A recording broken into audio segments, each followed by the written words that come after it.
Chapter 87. Go to Watch Network. When Li Yundong returned to the classroom, he found that it was empty. Only Su Chan was sitting alone in the back row of the classroom with her back to him. Watch net. Net. Super_speed. New. Li Yundong walked over quietly and heard Su Chan holding two paper dolls in her hands. You have to be obedient, she said to herself. If you don't listen to me, I won't want you anymore. Then, Su Chan fiddled with another paper doll and said in a gruff voice, Girl, you have to be obedient to get good food. Do you hear me? After that, Su Chan said in a soft voice, You are very obedient. You have been very good recently. Come on, give me a kiss. Li Yundong couldn't help but laugh. Okay, come over and give me a kiss. When Su Chan heard his voice, she was pleasantly surprised. She turned around and beamed at him. You're back. I'm starving, she said, pouncing on him with a sweet smile on her face. I'm starving. Li Yundong pinched the little girl's nose affectionately. Are you starving? Come on, give me a kiss. I'll take you to eat something delicious. Su Chan was about to take a kiss when she saw a girl standing at the door. She said shyly, No, someone is watching. Li Yundong turned back and smiled at Zhou Qin, motioning for her to wait. Looking at the intimate appearance of the two of them, Zhou Qin felt a burst of jealousy in her heart. She suddenly remembered that she had lived so long, but she had never known what it was like to fall in love. Just now, she had boldly pulled Li Yundong's hand and felt her whole body heat up, as if her fingertips had been electrocuted. Zhou Qin gently pulled Li Yundong's hand and looked at Su Chan enviously. She sighed in her heart. I really don't know what it's like to be in love like this. When will this boy be so gentle and doting to me? Li Yundong said to Su Chan with a smile, What are you talking to yourself about here? Su Chan smiled and took out the two paper dolls she had folded. She pointed to a paper doll with a smiling face and said, This is me. Then she pointed to a paper doll with 8 upside-down eyebrows and a fierce face and said, This is you. Li Yundong laughed and said, Wow, you made me look so ugly. You're not allowed to eat today. Su Chan said coquettishly, No, I don't know how to draw. You're always fierce to little girls, so annoying. Su Chan stole a glance at Zhou Qin. How about I let you kiss me when we get home? Li Yundong's heart warmed up. He really loved this cute little girl. He deliberately put on a straight face and teased her. Nonsense, he said. I just kissed you openly. Why do you have to be so sneaky? Su Chan said coquettishly, Okay, you're doing it openly. Hee, you're really shameless. Li Yundong chuckled and said casually, These two paper dolls are well folded, but where did you get the paper? As soon as he finished speaking, he suddenly realized that the paper doll was filled with words. Although there was a shyness in her eyes, her temperament was much calmer than the girl with the red bow. Li Yundong smiled and said, This is your sister. The girl with the red bow said in surprise, That's amazing. How did you guess it? Sometimes, even my parents would guess wrongly. Li Yundong pointed at the girl with the blue bow on her head. When you asked me to guess, your sister glanced at you. There was a look of tolerance and love in her eyes. This means that she must be taking care of you and tolerating you in your daily life. Am I right? The girl with the red bow looked at Li Yundong in surprise. She gave him a thumbs up. Good job. You're my idol. After that, the girl with the red bow took a notebook from her sister and handed it to Li Yundong. She smiled and said, Here, sign your name, Big Star. Li Yundong laughed and said, I don't even know your name. How can I sign it? The girl with the red bow smiled and said, My name is Deng Yu, and my sister is Deng Jiao. Li Yundong smiled and signed Deng Yu and Deng Jiao's names. He handed the notebook back and asked, "Are you in the same class? Which department are you in?" Deng Yu smiled and said, "We are only freshmen. I'm in the Department of Foreign Languages, and my sister is in the Department of Chinese Languages. She's in the same department as you." Li Yundong said, "Okay, I'll find you at McDonald's in the future." Deng Yu smiled and said, "Not necessarily. We'll meet at McDonald's in the future." He he. The two sisters smiled and left. Li Yundong had never seen such beautiful sisters before, and he couldn't help but stare at them a few more times. When he withdrew his gaze, he saw that Su Chan was staring at their backs with a look of admiration. Su Chan said, "Good cauldron." Li Yundong pinched her nose and said, "Okay, stop. Don't say anything else." Su Chan let out a cry and slapped Li Yundong's hand away. Zhou Qin watched them play with a smile and said, "Can we go now?" "Premier Li? Premier Li?" Li Yundong looked at Zhou Qin in confusion. Zhou Qin pursed her lips and smiled. "You are busier than the premier, Mr. Li." Li Yundong laughed. He suddenly thought of CFA, who he had met on the opposite side, and couldn't help but snort. He's lucky. Next time we meet, I'll teach him a lesson. Zhou Qin looked at Li Yundong and secretly remembered his words. She comforted him and said, "It's better to squash enmity than keep it alive." Li Yundong was not a good-tempered person. He didn't say it out loud, but he didn't take it seriously in his heart. He smiled at Zhou Qin and said, "Forget it, let's not talk about this bird man. Let's go eat. My stomach is about to flatten from hunger." Su Chan also cried, Yes, I'm starving too. I'm going to eat a lot later." Li Yundong bluntly said, "It doesn't matter how much you eat, as long as you don't pile food on a plate like last time." After that, Zhou Qin, who was standing to one side, burst out laughing. "That's not what I meant, young master he. What I mean is, if I disappear far away, won't it save you a lot of trouble? You're the son of a rich family, so you don't have to sit in the hall. You don't have to take the risk because of me, do you? Young master he kicked CFA, F***ck your mother, you're the son of a rich family, so you don't have to sit in the hall. Idiot, where did all the books you've read go? You're completely illiterate. You can't read well, and you don't even know how to fight.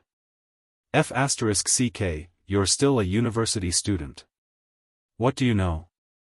Why don't you go and die?" CFA slapped himself again and smiled charmingly. Yes, I've all studied for nothing. Young master you're still the most knowledgeable. Don't worry, as long as you give me some money, I promise to disappear far away and never let you see me again. Go to the internet." Seeing that he was still talking about money, young master he was instantly enraged. He looked at CFA with a fierce glint in his eyes and didn't say a word. CFA's hair stood on end from young master he's gaze. He said in a trembling voice, "Young master you're not trying to silence me, are you? I have brothers who know that I've done something for you. There are also people here who saw me come into contact with you. You can't act recklessly." Young master he couldn't do anything to a shameless person like CFA. He was so angry that he laughed out loud. He gritted his teeth and kicked CFA again. F***ck, I was wondering why you called me to school. It turns out that you found so many witnesses for yourself. F***ck. Well, you have guts. 100,000, get as far away from me as you can. Remember, don't let me see you, otherwise. Tiannan City is so big. It won't be noticeable at all if there's one less hooligan in the city. CFA immediately got up. He hated that he didn't have a tail behind him. He smiled charmingly and said, "Don't worry, I promise to get far away." Young master he felt disgusted when he saw CFA's expression. He glared at Xiaofan and said, "Get lost." After that, he took out a check from his pocket, signed it, and handed it over. *CK, I didn't do anything well, and I still have to spend so much money. Be careful. Don't burn your hands with this money.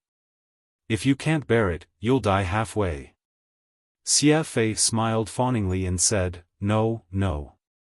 Young master, he shook his head and waved his hand impatiently. "Get lost, get lost.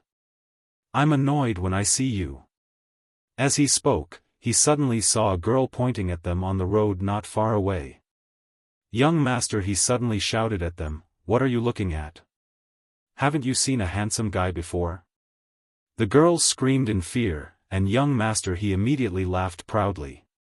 Under Zhou Qin's guidance, Li Yundong and Su Chan arrived at a high-end Western restaurant located in the center of a commercial office building in the North Gate district of Tiannan City. This Western restaurant was called Bielo French Restaurant. It was the most high-end Western restaurant in Tiannan City. The entrance was decorated in a rich French Parisian style. As soon as they entered, a neatly dressed waiter came up to them. He was actually a foreigner. With a little pride and reservation unique to French people, he led Li Yundong and the others to the dining area. To see. "What would you like to eat?" Zhou Qin skillfully tied a napkin around her collar, then handed the menu to Li Yundong and asked with a smile. Li Yundong looked around at the rich French-style restaurant decoration and delicacies. He smiled bitterly and said, "I've never eaten this kind of authentic Western food. I don't know either. You can order it yourself. I don't want to make a fool of myself." Zhou Qin smiled slightly and said, "French cuisine is one of the 3 most famous cuisines in the world, along with Chinese cuisine. The French food in this restaurant is very authentic. I came here last time and it was very good." After that, she didn't even open the menu. She just handed the menu to the waiter, who was waiting respectfully at the side, and said fluently and skillfully in French, "Serve a set of dishes according to the normal order of serving." The waiter looked at Zhou Qin in surprise and also replied in French, "Do you want the full set?" Zhou Qin nodded and said, "Yes, open a bottle of Kaoli royal wine for me. Also, is your foie gras the freshest here? I want the freshest, and your caviar here. Last time I came here, you only had the roe of the Ostra sturgeon. Today, I want the roe of the Beruga sturgeon." The waiter's eyes widened. You want the roe of the Beruga sturgeon? God, are you talking about the Caspian Sea pearls?" Zhou Qin smiled at him elegantly and said, "My French should be standard, right? It shouldn't be wrong." The waiter knew that he had met a rich guest who was proficient in French cuisine. Today, this caviar dish alone would cost more than 6 figures. He became more and more respectful and said, "Your French is as standard and fluent as a native French. Your beauty is as beautiful as the elegant French. It's my honor to serve you." Zhou Qin was obviously used to this kind of flattery and praise. She handed the waiter a tip of 100 yuan with a kind of modesty and arrogance unique to powerful people. "Thank you for your compliment. My friends are already very hungry." The waiter took the tip and bowed skillfully and elegantly. Before leaving, he couldn't help but look back at Zhou Qin and think to himself, "I have been in China for several years, but I have never seen such an elegant and noble lady. Is she a descendant of a noble family in China? It must be." While he was thinking, he suddenly noticed that Zhou Qin was talking to Li Yundong. With his keen eyes, he found that Zhou Qin's eyes were full of love and obsession for the boy in front of her. All of them showed that this girl was pursuing this boy. God, such a beautiful and noble lady is actually pursuing a man? Who is this man? The waiter couldn't help but look at Li Yundong again, as if he wanted to see his identity and status from his dress and manner of speech. But while he was thinking, he suddenly bumped into a person and almost fell. After the waiter quickly apologized, he left in a daze under the other party's unfriendly gaze. Li Yundong looked at Zhou Qin and said with a smile, "You can speak French? Good, I have a whole new level of respect for you." Zhou Qin smiled slightly. "My father used to want me to go abroad and go to Paris, so he forced me to learn French." Li Yundong sighed. "Alas, even my English is terrible, but you can speak French so fluently. I really admire you." Zhou Qin looked at Li Yundong sincerely and said, "There are at least millions of people in this world who can speak several foreign languages. But I'm afraid that you are the only hero in the world who can risk your life to save a person and catch a person who fell from the 5th floor with your bare hands." No matter how thick-skinned Li Yundong was, he still blushed a little from the praise. He smiled and said, "It's useless to praise me again. I won't save money for you today." Zhou Qin knew that Li Yundong hadn't ordered anything at all, so this sentence was a joke. She laughed at Li Yundong's humor and reaction. Su Chan looked around curiously. She pulled Li Yundong's arm and said in confusion, "Yundong, I have something to ask you." Li Yundong looked at Su Chan warily. "What is it?" "If it's a naughty question, don't ask." Su Chan said coquettishly, "You're so annoying." "Who's naughty? I'm very obedient now." Li Yundong smiled and said, "Then ask." While they were talking, the waiter pushed the dining cart over. The traditional French menu had 13 dishes, and the first dish was an appetizer. The waiter first served a plate of foie gras, then poured Li Yundong, Su Chan, and Zhou Qin royal red wine. Sitting across from them, Zhou Qin picked up the wine glass in front of her with a smile, tasting the smooth and refreshing red wine while watching Li Yundong and Su Chan talk in front of her. Su Chan pointed at the knife and fork on the table and said in confusion, "Are we going to dissect here? Why are the knives and forks here?" Pfft! Zhou Qin suddenly spat out a mouthful of red wine. Fortunately, Li Yundong reacted quickly and quickly stood up the napkin in front of him, so he was spared. The waiter who was pouring wine trembled and knocked over the wine glass, spilling the wine on Zhou Qin's skirt. After Li Yundong put down the napkin with lingering fear, he found that Zhou Qin stood up in a hurry and hurriedly wiped her skirt. There was a strange look around. Li Yundong turned his head and looked at Su Chan with extreme helplessness. The girl seemed to know that she seemed to have said something wrong again. She shrank into the corner of the seat with an aggrieved expression and looked at Li Yundong timidly, her face full of fear. The waiter who had knocked over the wine glanced at Su Chan and was suddenly stunned. He shouted in his heart, "God, there is such a delicate and pitiful girl. The resentment in her eyes can make any man die for her." While he was in a daze, the mouth of the bottle in his hand tilted unconsciously, and a lot of wine poured out. The wine on Zhou Qin's skirt had not been wiped clean, and a lot of wine was splashed. She said angrily, "Hey, do you want to drown this place?" The waiter suddenly came to his senses and hurriedly apologized, I'm sorry." Zhou Qin frowned and waved at him. "Go away." The waiter apologized repeatedly and cleaned up the table. Then, he left with a face full of shame. Li Yundong sighed at Su Chan and said, "Please, if you say something wrong, you will die." Su Chan said weakly, "Actually, how can you eat with a knife and a fork? I'm not a barbarian." Although her voice was low, the people around her heard it clearly. For a moment, all kinds of eyes looked at her, and Li Yundong suddenly felt a headache coming on. However, Zhou Qin looked at Su Chan and suddenly smiled. She said, "You're right. We are the descendants of Chinese civilization. We are civilized people. We shouldn't eat with such barbaric things." As she said this, she snapped her fingers and called the waiter over. It was a waiter with a strange face. The waiter who had been in trouble before obviously didn't dare to come over. Zhou Qin smiled and said to the waiter, "Please give us 3 pairs of chopsticks."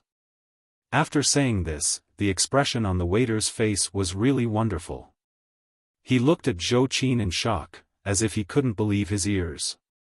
Li Yundong found that Zhou Qin suddenly had a spirit of mischief. He couldn't help laughing and said, "Hey, it's not appropriate, is it? This is a Western restaurant." Zhou Qin blinked at Li Yundong and said very playfully, "It doesn't matter. It has to be suitable for the national conditions of China." Li Yundong laughed and secretly gave Zhou Qin a thumbs up. Then, he smiled at the waiter who had been dumbfounded for a long time and said, "Didn't you hear that? Waiter, 3 pairs of chopsticks." Happy reading.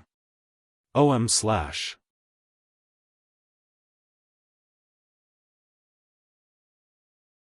As she spoke, she told him about how Li Yundong had cooked for her, what troubles she had caused, and how Li Yundong had tolerated them all and never blamed her for anything. The more Zhou Qin listened, the more envious she became, especially when she heard that Li Yundong had overdrawn tens of thousands of yuan just to make Su Chan dress up beautifully. She was even more surprised. A boy was not rich. He only had 10,000 yuan in his hand, but he gave all his money to a girl. A rich man had tens of billions of yuan in assets, but he gave a girl 100,000 yuan. Between the two, it seemed that the latter had paid more, but in fact, the former had given everything he had, while the latter was just a drop in the bucket. Buddhists believed that the wealth of a country was far less than that of a poor person who had destroyed his home to worship Buddha, even if this poor family only had a rotten steamed bun. Most of the men Zhou Qin had met since she was a child had been respectful and polite to her, flattering her, or pretending to be profound. But no matter what, they all wanted something from her, but no one had ever given everything for her without asking for anything in return. When will there be someone who will treat me like this? Zhou Qin was lost in thought for a moment. After a while, Li Yundong came back from the bathroom. He saw the 2 girls sitting opposite each other in a daze. He thought that the 2 girls had quarreled, so he couldn't help asking, "What's wrong with you?"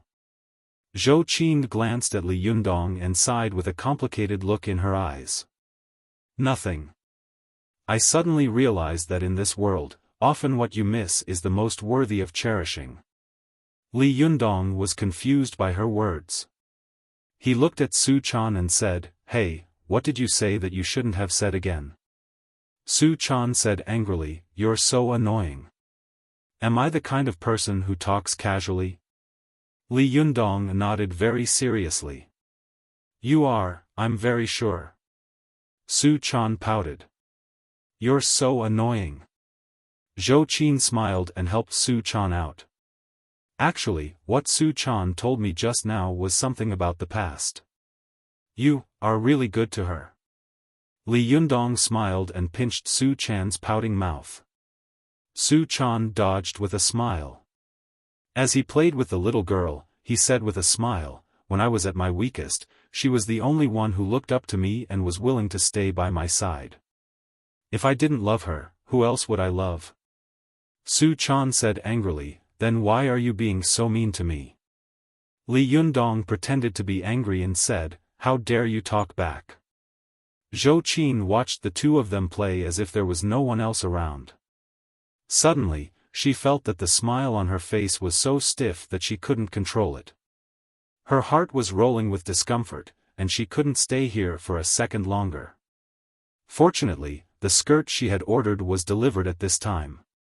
Zhou Qin found an excuse to stand up, forced a smile, and said, "I'm going to change." Li Yundong saw that Zhou Qin's skirt was indeed wet at this time, as if she had peed in her pants. It was very unsightly. He nodded and said, "Okay, but you have to be fast. Otherwise, I won't care if you finish eating here." As he said this, Li Yundong pointed at Su Chan and winked. "This girl has a big belly. You've seen it." Su Chan pounced on Li Yundong's back, scratching and biting. "You're talking bad about me again." Li Yundong laughed, and Zhou Qin also smiled and walked away quickly. There were 13 dishes on the traditional French menu. When Zhou Qin left, the waiter pushed another dining cart over. On it was a plate of Marseille fish soup, which was the second traditional dish. Not long after, the waiter pushed the cart over like flowing water, one dish after another. After a while, Li Yundong's table was filled with all kinds of French dishes. Li Yundong and Su Chan were dazzled. Su Chan swallowed and said to Li Yundong carefully, "This meal cost a lot, right?" Li Yundong nodded in agreement. Acting like a commoner, he pretended to be knowledgeable and said, "It would cost at least a few thousand." The waiter who was serving the dishes rolled his eyes and thought to himself, "The foie gras in front of you costs thousands. A set of dishes costs more than 20,000 yuan. Not to mention the top-grade caviar, which is called black gold, it can be seen without tens of thousands or even hundreds of thousands of yuan. These two guys look decent, but why are they so bumpkins?" Although Su Chan and Li Yundong could be regarded as the leader of the younger generation of cultivators at this time, and the other could be regarded as a rising star who had just started cultivating, no matter how powerful a cultivator was, they could not be separated from the secular world, and they could not be separated from money. Dharma, money, companions, and earth treasures, money was not a joke. Chen Jining, a modern Taoist master in China, once said, "If you have not heard the Tao, it is difficult to find the Dharma. If you have heard the Tao, it is difficult to find the wealth." Even Buddhism, which had the most incense offerings, had to rely on incense to survive, let alone Li Yundong and Su Chan, who were struggling in the secular world. A penny could make a hero, both ancient and modern times. The two of them looked at the table of exquisite French dishes, and Su Chan suddenly asked, "Hey, Yundong, what if Zhou Qin suddenly runs away?" Li Yundong suddenly felt awkward, and couldn't help but sweat on his back. He stammered, "No way." Su Chan said worriedly, "What if she really runs away and we can't afford to pay her?" Li Yundong smacked Su Chan on the forehead. "Idiot, don't talk nonsense. If that's really the case, I'll pawn you here." Su Chan looked at Li Yundong bitterly. "Then remember to come and pick me up." Li Yundong laughed, hugged Su Chan, and kissed her hard. He whispered in her ear, "Idiot, how could I be willing to pawn you here? We'll finish eating later, and then when they're not paying attention, we'll sneak away." Su Chan smiled. "Good, then. Hurry up and eat. Eat up and drink up." Li Yundong added, "If you can't finish it, take it all away." The two of them looked at each other and laughed, as if they had done something amazing, and their hearts were full of joy and pride. Just as the two of them were discussing whether they would dine and dash if Zhou Qin didn't come back, a voice suddenly sounded next to them. "Hey, look, who is this? What a coincidence. You guys can also come to this kind of place? TSK, eating French food with chopsticks? That's so King creative. I'm impressed." The voice sounded a little familiar to Li Yundong. He turned his head and saw a handsome boy looking at him with a mocking and contemptuous expression. The boy was none other than Lu Chuan, the second-generation rich kid that Li Yundong had teased in the classroom earlier. Lu Chuan was the one Li Yundong had teased earlier. Happy reading. OM/.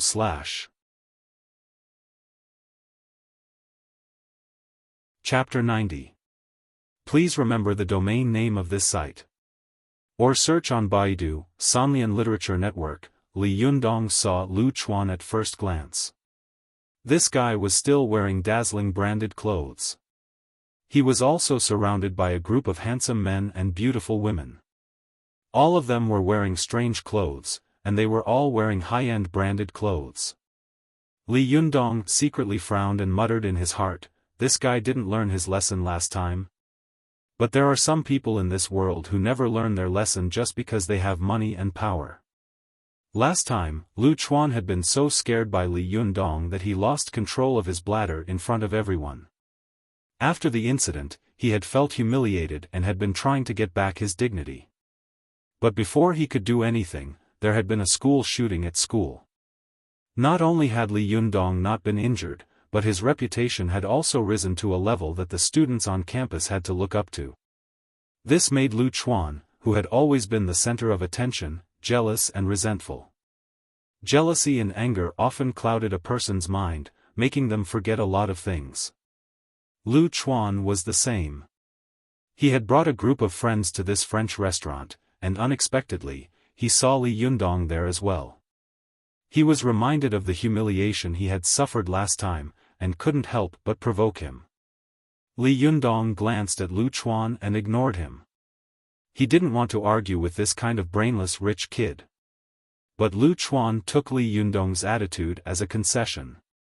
He suddenly became more and more arrogant.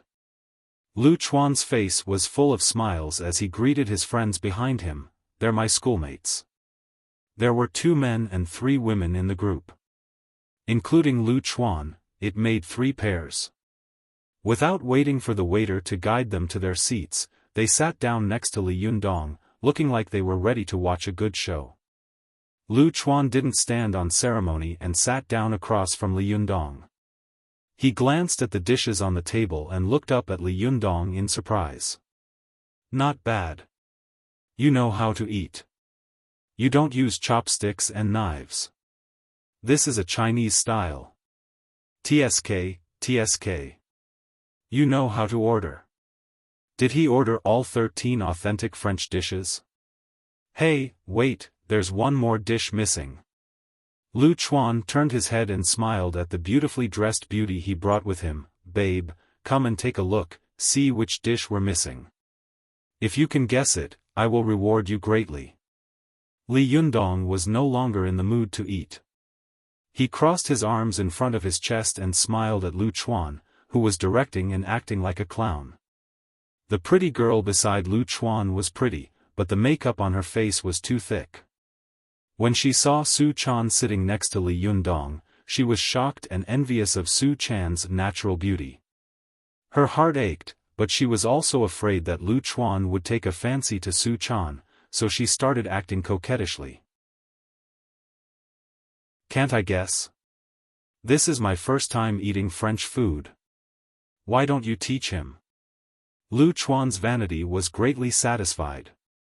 He pointed at the various dishes on the table and said, "French cuisine is missing. The best and most luxurious dish, caviar." Lu Chuan proudly pinched the chin of the beauty beside him and said, "I invited you here today because I've been waiting in line for almost half a year to order the best caviar in this shop." When Li Yundong and Su Chan heard this, they immediately looked at each other. Su Chan said in a low voice, "Yundong, so Zhou Qin cancelled."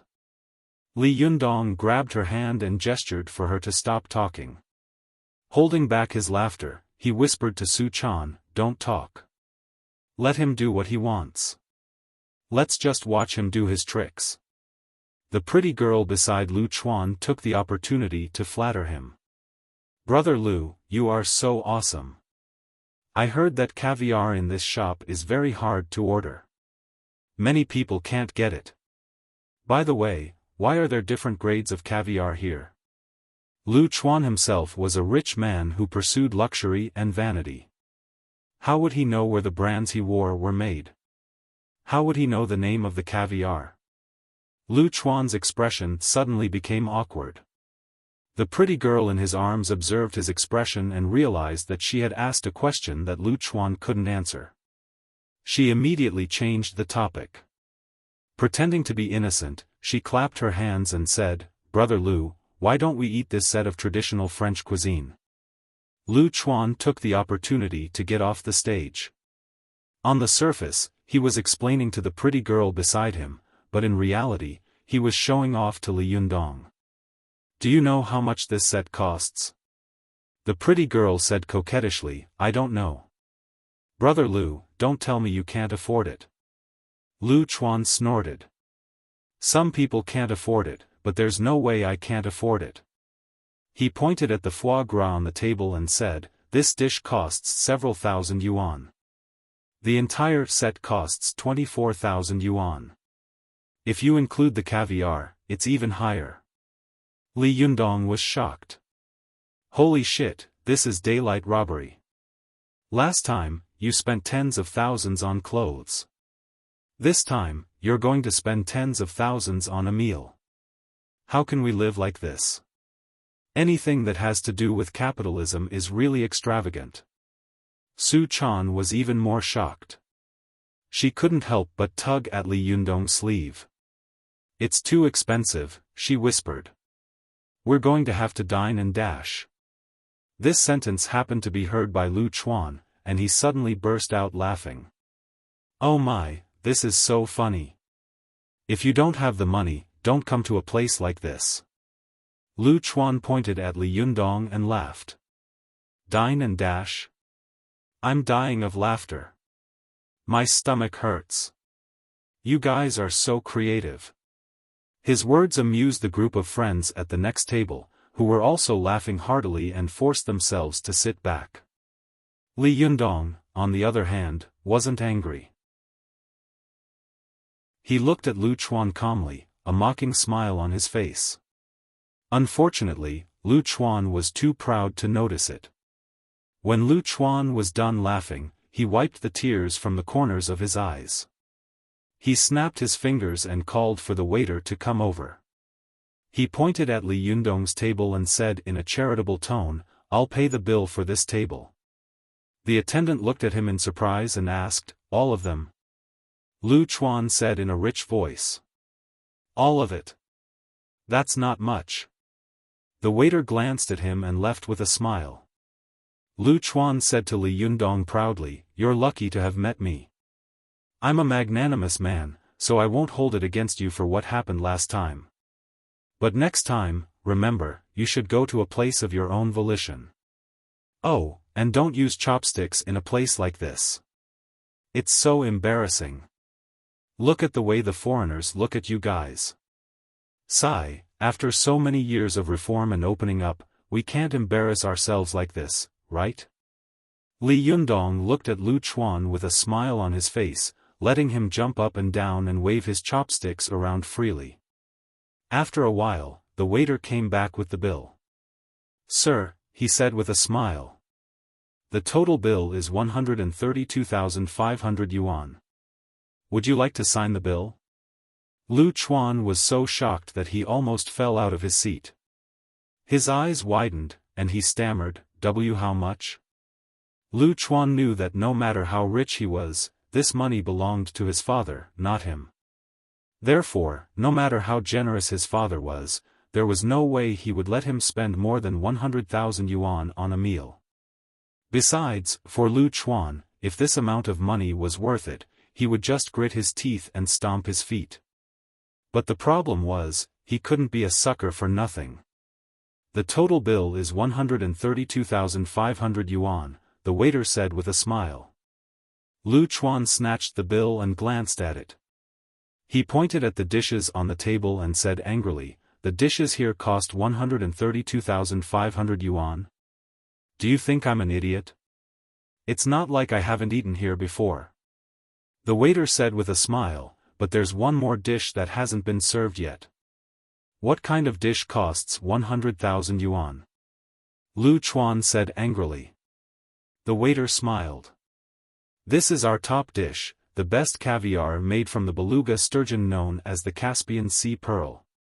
Lu Chuan looked at Li Yundong in shock. "You ordered such a dish? I've been waiting in line for months. How is this possible? Did you book it before me?" Li Yundong's expression was humble, but his words almost made Lu Chuan die of anger. "No, I just ordered it. I didn't know it was so expensive."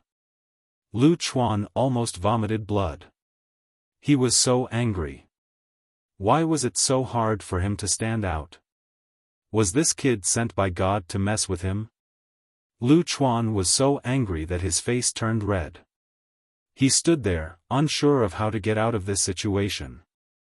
The waiter asked carefully, "Sir, would you like to sign the bill?" Lu Chuan was too arrogant before, so he couldn't back down. He looked around and saw that not only were his friends looking at him, but the other customers were also looking at him. For a moment, This corner of the restaurant was so quiet that it was scary. Lu Chuan was so angry that he gritted his teeth and said, "Sign.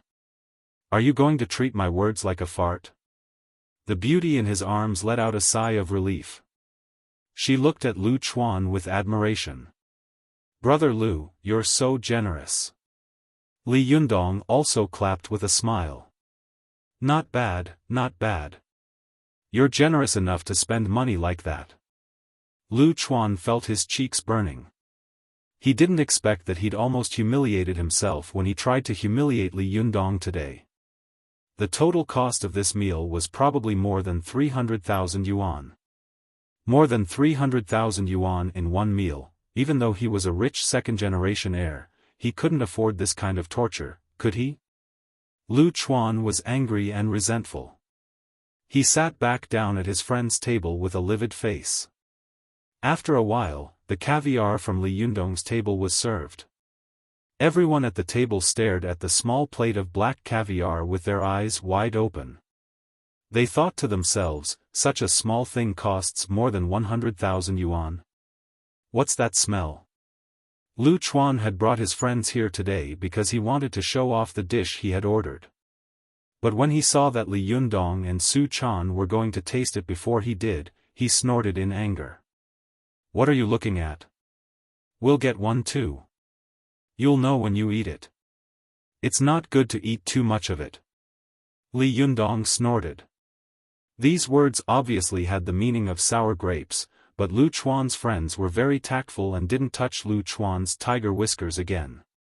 After a while, the lobby manager walked over with an apologetic look on his face. "Are you Mr. Lu Chuan?" "Yes," Lu Chuan said impatiently. "When will my caviar be served?" The lobby manager said apologetically, "I'm sorry, your caviar has been ordered by someone else.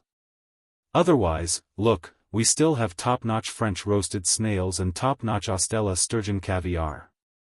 This is also a very delicious top-notch caviar." "Look," Lu Chuan's eyes widened. What did you say?" He stammered. "Why would my caviar be ordered by someone else? I've been waiting in line for months. Who took my caviar away?" The lobby manager looked back at Li Yundong and Su Chan awkwardly. Then, he signaled with his eyes, "They picked us." After he said that, Li Yundong and Su Chan finally couldn't hold it in anymore. They both burst out laughing at the same time. Li Yundong scooped up a spoonful of black caviar with a spoon and brought it to Su Chan's mouth. With a serious expression, he sighed and said, "Alas, Su Chan, there are still many good people in this world. Look, the two of us can't afford it, but someone is eagerly giving us money. It's not enough to just give us money, but they're also worried that we won't be able to eat well. They're even giving us their best dishes. Sigh, what kind of spirit is this?" Su Chan took a small bite of the caviar and said with a smile, "What kind of spirit?" "This is the spirit of an internationalist rich man," Li Yundong said with a straight face. "It's the spirit of a rich man." After that, the two of them burst out laughing. Quick search for the official website, please search on Baidu, Sanlian Literature Network. Chapter 91. Go to watch net. Li Yundong's words made Lu Chuan's face turn purplish red. For a moment, he was at a loss for words. Go to watch net. 7 KOM. Literature. By now, Lu Chuan's friends knew that Li Yundong and Su Chan were from a powerful family. Birds of a feather flock together. The fact that they could hang out with Lu Chuan meant that most of them were the descendants of the rich. They knew that the person who could make the restaurant cancel their order just like that had to be someone they couldn't afford to mess with. But they knew that Lu Chuan, who was in a fit of rage, didn't know that his IQ was close to zero. Li Yundong had never been a kind person. He had been holding back for so long, just waiting for this moment to kick Lu Chuan when he was down. Li Yundong and Su Chan each took a bite of the caviar. As they chewed loudly and praised each other. Lu Chuan couldn't take it anymore. He slammed the table and yelled at the manager. How could you do this to me? What right do you have to cancel my order? What right do they have to be in front of me? I can't accept this. I want to file a complaint. The manager's forehead was covered in sweat. Just as he was at a loss for what to do, he heard a cold voice coming from the side. I'm the one who cancelled your order. What's wrong? Do you have a problem with that? Lu Chuan was still in a fit of rage. He turned around and yelled, I have a problem with that. But when he finished shouting, he found a beautiful girl with an outstanding temperament standing in front of him. This girl was holding a small LV bag in one hand and a shopping bag in the other. She was looking at him coldly. Zhou Qin. Lu Chuan was dumbfounded. His anger subsided. Why are you here? He stammered. Zhou Qin glared at him coldly. I invited my friend here for dinner. What's wrong? You have a problem with that? Lu Chuan was one of the few people at school who knew about Zhou Qin's background. He admired her beauty and elegance, but at the same time, he feared and coveted the power behind her. He had tried to woo Zhou Qin several times, but never dared to offend her. Lu Chuan smiled sheepishly. Why would I have a problem with that? If you wanted caviar, you could have just told me. I'll give it to you. Zhou Qin raised her chin slightly and said arrogantly and domineeringly, if I want something, I always take it myself. It's not someone else's turn to give it to me. Li Yundong couldn't help but cheer in his heart. Although Zhou Qin is a girl, her words and actions are as domineering as a man's. Amazing.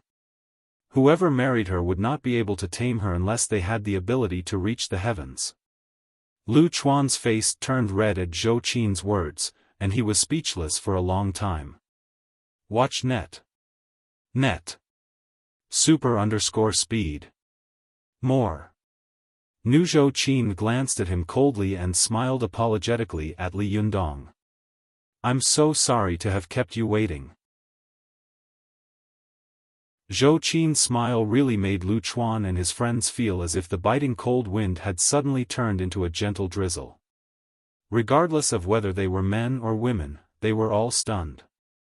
One of the boys whispered, that woman looked so fierce just now. I thought she didn't know how to smile. The girl next to the boy said in a low voice, it's not that she doesn't know how to smile.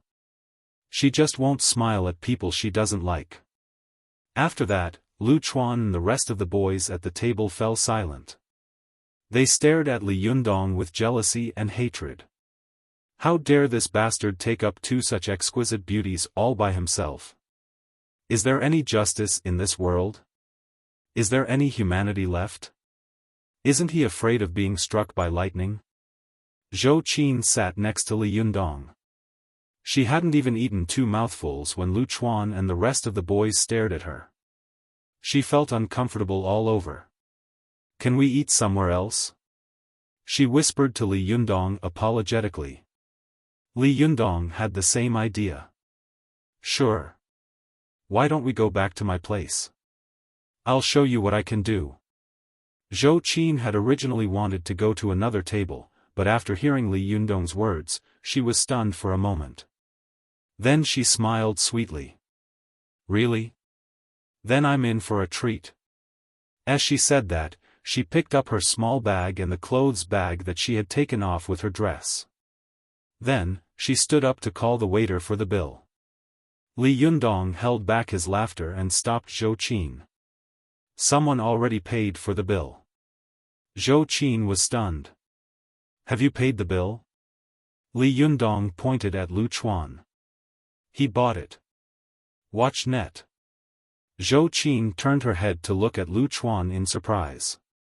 When Lu Chuan saw Zhou Qin looking at him, he quickly squeezed a smile from his mournful face. His smile was uglier than crying. Zhou Qin's expression was indifferent. Oh, thank you. Lu Chuan really didn't know whether he should laugh or cry. The expression on his face was very interesting. Without waiting for his reply, Zhou Qin said to Li Yundong, "Shall we go?" Li Yundong said in surprise, "There are so many dishes. Aren't you going to pack them?" Zhou Qin smiled and said, "Once French food is served overnight, it will be very unpalatable. I won't take it away. Anyway, Lu Chuan is paying for it. Let's give it to them." Lu Chuan was so angry that he was jumping up and down. He cursed in his heart. "You guys had such a big meal, and I'm still not done paying for it. You even threw the leftovers to us. You think we've gotten a great deal? What a joke. How could there be such a thing in this world?" But Lu Chuan didn't dare say those words aloud. Li Yundong grabbed his things and turned around to look at Su Chan, who was eating with all her might. Her mouth was stuffed to the brim, and her cheeks were bulging up like a hamster's. Li Yundong was so angry that he almost laughed. He smacked Su Chan on the forehead. "Aren't you afraid that your cheeks will break? Let's go. This is so embarrassing. It's going to be a waste if we don't finish it," Su Chan said in a muffled voice. Li Yundong pressed his forehead, looking like he couldn't stand it anymore. He pulled Su Chan out of the door. Su Chan kept looking back at the food on the table. She pointed to the caviar on the table and shouted, "We haven't finished the caviar yet." But her mouth was full of food, so how could anyone hear what she was shouting? Lu Chuan and the others watched Li Yundong, Su Chan, and Zhou Qin walk out of the door. For a moment, they looked at the withered food on the table next door, speechless. The lobby manager wiped the sweat off his forehead awkwardly. "Sir," he said carefully. "Only a spoonful of the caviar has been touched. It's not dirty. What do you think?" Lu Chuan's eyes almost popped out of their sockets. "You mean you want me to eat the leftovers?" The lobby manager sweated profusely and stuttered, "No, no, no, I mean." Before he could finish, one of his companions whispered to Lu Chuan, "Brother Lu, this thing costs over $100,000. Are you going to throw it away? I saw that they only touched a spoonful. It's not dirty, is it? You can't just eat it with money. Don't you want to wait for a few more months? You should at least let us try something new. Let's see what this thing that costs over $100,000 tastes like." Lu Chuan's heart skipped a beat. "Yeah, I spent over $100,000. I can't just not taste it. It's over $100,000, not a dozen dollars." But he couldn't bring himself to put on a straight face. "If you want to eat it, you guys eat it." "I'm not eating it," he said. "Brother Lu, you eat it." Everyone could see the hypocrisy in his words. Lu Chuan acted like he had no other choice. He waved his hand impatiently at the lobby manager. "Forget it," he said. "Bring the caviar over." "Hey, don't do this next time." The lobby manager was relieved. He wanted to take the caviar back and process it, but who would have thought that Lu Chuan would eat it without any hesitation? He hurriedly signaled to the waiter beside him. The waiter quickly picked up the caviar on the table and was about to bring it to Lu Chuan's table. But just as he was about to pick it up, he heard a person barge in through the door. Su Chan rushed up to him like a gust of wind. Without saying a word, she snatched the caviar from the waiter's hand. Without saying a word, she grabbed the caviar with her bare hands and gobbled it up. It only took her a few bites to finish the small plate of caviar. When she was done, Su Chan licked her fingers and wiped her mouth. Then, she smiled apologetically at the stunned Lu Chuan and the others. "Sorry," she said. "I forgot to eat." After that, he turned his head, threw down the plate, and rushed out like a gust of wind. As he shouted, he made a fuss, "Aya, wait for me." For a moment, the French restaurant was so quiet that even the sound of a pin dropping could be heard. Lu Chuan and his companion sat there like wax figures, staring blankly at the caviar dish on the table that had been emptied and was spinning non-stop. Li Yundong and Su Chan got into a taxi. Li Yundong and Su Chan sat in the back, while Zhou Qin sat in the front. As soon as they got into the car, Li Yundong lectured Su Chan, "You really are the reincarnation of a starving ghost. You're so embarrassing. Why did you run back to the restaurant to eat?" Su Chan sat in the back with her head lowered. She looked at Li Yundong pitifully and said, "Okay, okay. I won't do it again." "Hey, did you enjoy eating so much on your own?" Li Yundong scolded with a smile. "That's black gold." Su Chan smacked her lips. "I ate it too fast. I didn't get to taste it," she said regretfully. Li Yundong was so angry that he laughed. "You really are a pig eating ginseng fruit." "You're the pig," Su Chan said. "You're the monkey son. You're Monk Sha." Zhou Qin, who was sitting in the front seat, couldn't stop smiling when she saw the two of them joking around in the rear-view mirror. Now that she knew how Lu Chuan had come looking for trouble and ended up humiliating himself, she couldn't help but burst into laughter every time she thought about the look on Lu Chuan's face. After a 20-minute drive, the group arrived at their place. Li Yundong brought the two beauties, one big and one small, to a nearby supermarket to buy some groceries. Then, they headed back home. When they entered the neighborhood, a girl happened to walk across the road from the opposite side of the road. She was young, about 16 or 17 years old. She was wearing a high school uniform, and her face could be described as beautiful. This girl was none other than Hong Ling, a living cultivator who also lived in Hongshengnu district like Li Yundong. Hong Ling saw Li Yundong and was immediately stunned. "He's back?" she thought. But when her eyes fell on the backs of the two beautiful women beside Li Yundong, she frowned. Beauty is the enemy of cultivators. This guy is so lustful. How did he improve his cultivation so much? Hong Ling couldn't help but feel puzzled. She thought for a moment and secretly made up her mind. It seems that I should pay him a visit later. Happy reading. OM/.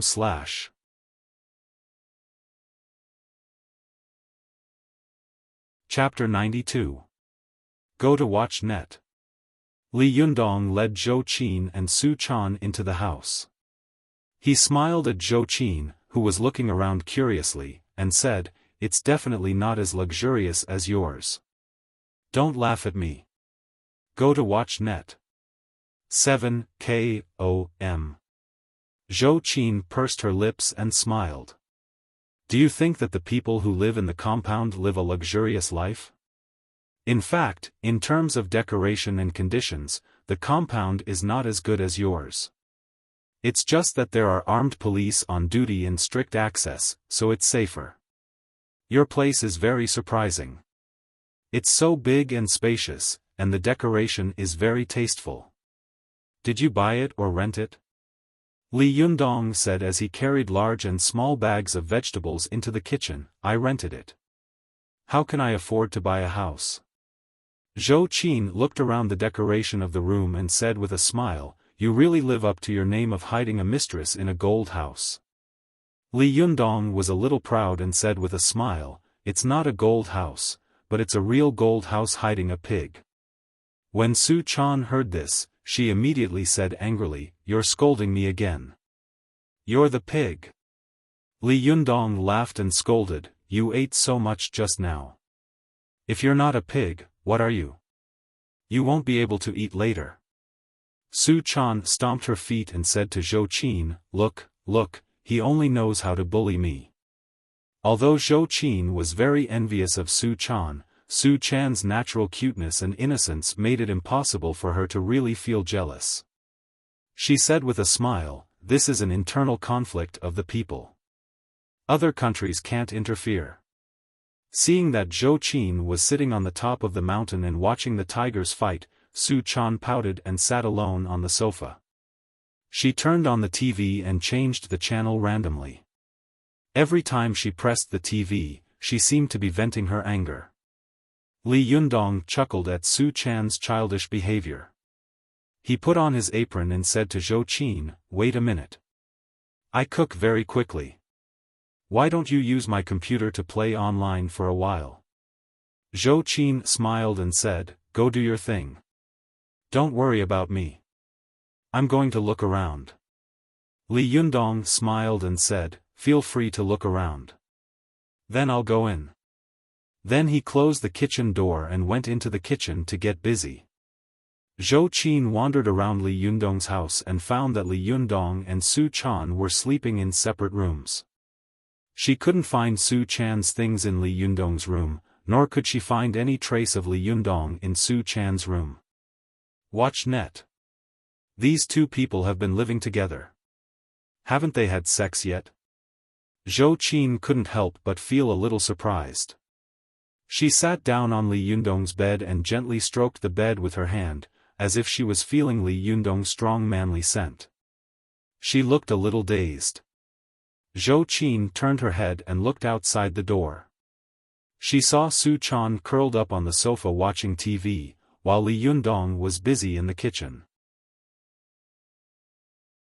She gathered her courage, picked up the pillow on Li Yundong's bed, and gently sniffed it. Li Yundong's body was filled with powerful and majestic yuanyang qi. Although Zhou Qin's physique was not as strong as Little Fox's, it was still a rare purine body. She was most sensitive to Li Yundong's huge yuanyang qi and was easily attracted to it. So, just a sniff of Li Yundong's scent on the pillow made her feel flustered. Zhou Qin hurriedly put down the pillow in her hand. She felt her cheeks and body heat up, as if she had done something shameful. Although no one saw her, Zhou Qin still stood up with a guilty conscience. She pretended to be calm and looked around, then casually flipped through the books piled in front of Li Yundong's bed. Most of the books were. Zhou Qin flipped through them and found a CD in the middle. There were words on the CD, "The Days I Lived with a Flight Attendant." Zhou Qin pursed her lips and smiled, thinking, "This guy thinks this is quite appropriate." She looked at Li Yundong's room for a while and felt more and more bored, so she quietly opened a gap in the kitchen door and watched Li Yundong busy himself with an apron. Li Yundong's knife skills were very good. When he cut the vegetables, he was fast, dense, and accurate. He looked a bit like a chef. It was said that men were the most charming when they were serious, but Zhou Qin thought that men were the most charming when they were serious and busy. Especially when Zhou Qin saw Li Yundong skillfully holding the wok and cooking with full concentration, she felt even more emotional in her heart. She suddenly yearned for this kind of peaceful and ordinary life. The family doesn't need to be very big, and the money doesn't need to be too much. As long as I have a man who knows me well and loves me, who can cook for me from time to time, who can coax me when I'm unhappy, isn't that enough? Zhou Qin looked at his back, and for a moment, there was an indescribable softness in her eyes. She stared blankly for a while and suddenly said, "Do you need my help?" Li Yundong glanced at her and said, "No, I can do it alone." Watch net. 7KOM Rainbow carrot asterisk 1 underscore _Schwepercent super hashtag fast. Update. Hearing the two of them talking, Su Chan also ran over to join in the fun. I'll help too, I'll help too. Li Yundong immediately laughed and pointed at her. Stand back, stay away from the kitchen. Listen, you are not allowed to step into the kitchen for the rest of your life. Su Chan was flustered and exasperated. You're so annoying. I'm helping you out of kindness. Li Yundong burst out laughing. When have you ever been more of a hindrance than a help? Aren't you being kind? Su Chan stomped her feet angrily and said to Zhou Qin in an aggrieved voice, Look, he's bullying me again. Zhou Qi knew that Su Chan had blown up the kitchen before and almost caused a disaster, so Li Yundong didn't dare to let her into the kitchen again. She pursed her lips and said with a smile, "Let's wait outside. Don't make trouble for him. Times have changed. Women don't know how to cook anymore. Men are all great chefs." Li Yundong smiled proudly and said, "It's good that you know. Go out and wait in the living room." Zhou Qin and Su Chan went to the living room and sat down. Su Chan was bored, so she began to carefully look Zhou Qin up and down. Su Chan thought to herself, in terms of beauty, Zhou Qin is not inferior to my master. In terms of temperament, she is even more cold and elegant, which is rare even in the cultivation world. What moved me the most was the wealth and power that Zhou Qin had shown in their dealings, as well as her own unique pure-yin body.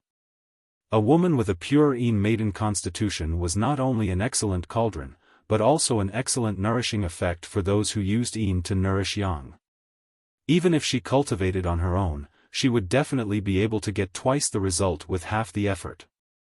If this woman is willing to be used by Yundong, then there will be no obstacles in Yundong's future cultivation. During the days that Su Chan had been with Li Yundong, she had deeply experienced the pain of not being able to do anything without money.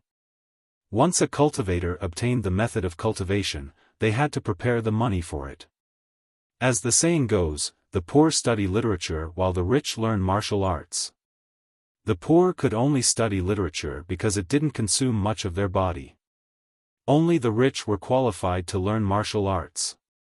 Learning martial arts consumed a lot of physical strength and blood essence, and required all kinds of food and medicinal herbs to make up for the loss of the human body. Otherwise, martial arts practitioners would only be able to practice for a few years before they died. Cultivation was even more expensive than learning martial arts. The amount of money needed to cultivate for a year was absolutely astronomical. No one could imagine it. Even finding a slightly better cultivation abode would require a large amount of money. And making money while cultivating was bound to affect the progress of cultivation. Thinking of this, Su Chan couldn't help but want to build a relationship with Zhou Qin. She smiled and said to Zhou Qin, "Can I call you sister?" Zhou Qin already had a guilty conscience. When she heard this, her imagination immediately ran wild. Sister? What does this mean? In ancient times, didn't the first wife also call the new wife sister? But she came first. Why does she call me sister? For a moment, Zhou Qin was flustered. Her heart was beating like a deer, and her heart was in a mess. Her cheeks were red, and her usual calmness was nowhere to be seen. She stammered, Call me sister. This is not good, is it? Su Chan didn't know that Zhou Qin had thought so much in the blink of an eye. She saw a hint of joy in Zhou Qin's eyes and thought to herself, there's a way. Su Chan smiled and said, "It doesn't matter. You look like my sister." After a moment of panic, Zhou Qin calmed down a little and asked, "Sister? You have a sister?" Su Chan smiled and said, "Yes, Shiji." Zhou Qin was surprised. Shiji? What Shiji? Su Chan thought to herself, "Oh no, I spoke too fast and said something I shouldn't have." She rolled her eyes and was about to smooth things over when Li Yundong suddenly opened the door and came out with a dish. She quickly clapped her hands and pointed at Li Yundong, saying with a smile, "The dish is here. There's food to eat."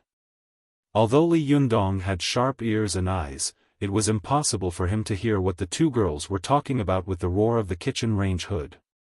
He put the dish on the coffee table in the dining room and glared at Su Chan, pretending to be angry. "I told you not to eat it. You're turning into a pig." Su Chan made a face at him. "I'll eat it secretly, humph." Li Yundong smiled and went into the kitchen. After a while, he brought out a few more dishes. Although Su Chan had wolfed down a lot of food before, Li Yundong's cooking still made her want to eat. Zhou Qin smelled the aroma of the dishes on the table and said with a smile, "Not bad. The color, smell, and taste are all good." "I can't tell, Li Yundong." Li Yundong looked proud, but he pretended to be modest and said, "It's just so. I'm the third best in the world." Zhou Qin took a bowl of rice and picked up a pair of chopsticks. "Then I won't stand on ceremony," she said with a smile. Without waiting for Li Yundong to say anything, she picked up the most fragrant piece of beer duck. As soon as it entered her mouth, Zhou Qin's eyes lit up. Not bad," she praised. "It's better than the chefs in high-end restaurants." Li Yundong was grinning from ear to ear. "You flatter me, Zhou Qin," he said. "You're flattering me." Zhou Qin pursed her lips and was about to respond to Li Yundong's words when she suddenly noticed that Su Chan had not said a word. The chopsticks in her hand swept across the table like a gust of wind sweeping away fallen leaves. Zhou Qin's smile froze. Li Yundong suddenly shouted, "Hey, you're too cruel. You eat like this even when there are guests. Leave some for me." But as he spoke, the food on the table decreased a little. Li Yundong knew that he couldn't be polite anymore. If he did, he would have to order takeout. He quickly called out to Zhou Qin, "Hurry up and eat. It'll be gone soon." Zhou Qin didn't know how to react. "Oh," she replied casually. But by the time she came to her senses, the two of them had already swept away half of the food on the table in a few minutes. Zhou Qin saw that the situation was not good. She knew that if she continued to be reserved and ladylike, she wouldn't be able to eat anything today. She didn't stand on ceremony. She rolled up her sleeves and joined in the sweeping army. During the meal, the three of them made a lot of noise, and smoke rose from all directions. Zhou Qin had been pampered since she was a child. She had always been elegant and polite when eating. She had never eaten with her mouth wide open like this. But even though it was inelegant and rude to eat like this, Zhou Qin still felt that this was the happiest and most memorable meal she had ever had since she was a child. "It's a pity that this meal was not specially made for me. If it was made for me alone, I could eat it calmly and taste it calmly. But now, I can only snatch it." After the meal, Zhou Qin looked at Su Chan, who was grinning and proud, and couldn't help but sigh in her heart. Happy reading. OM/.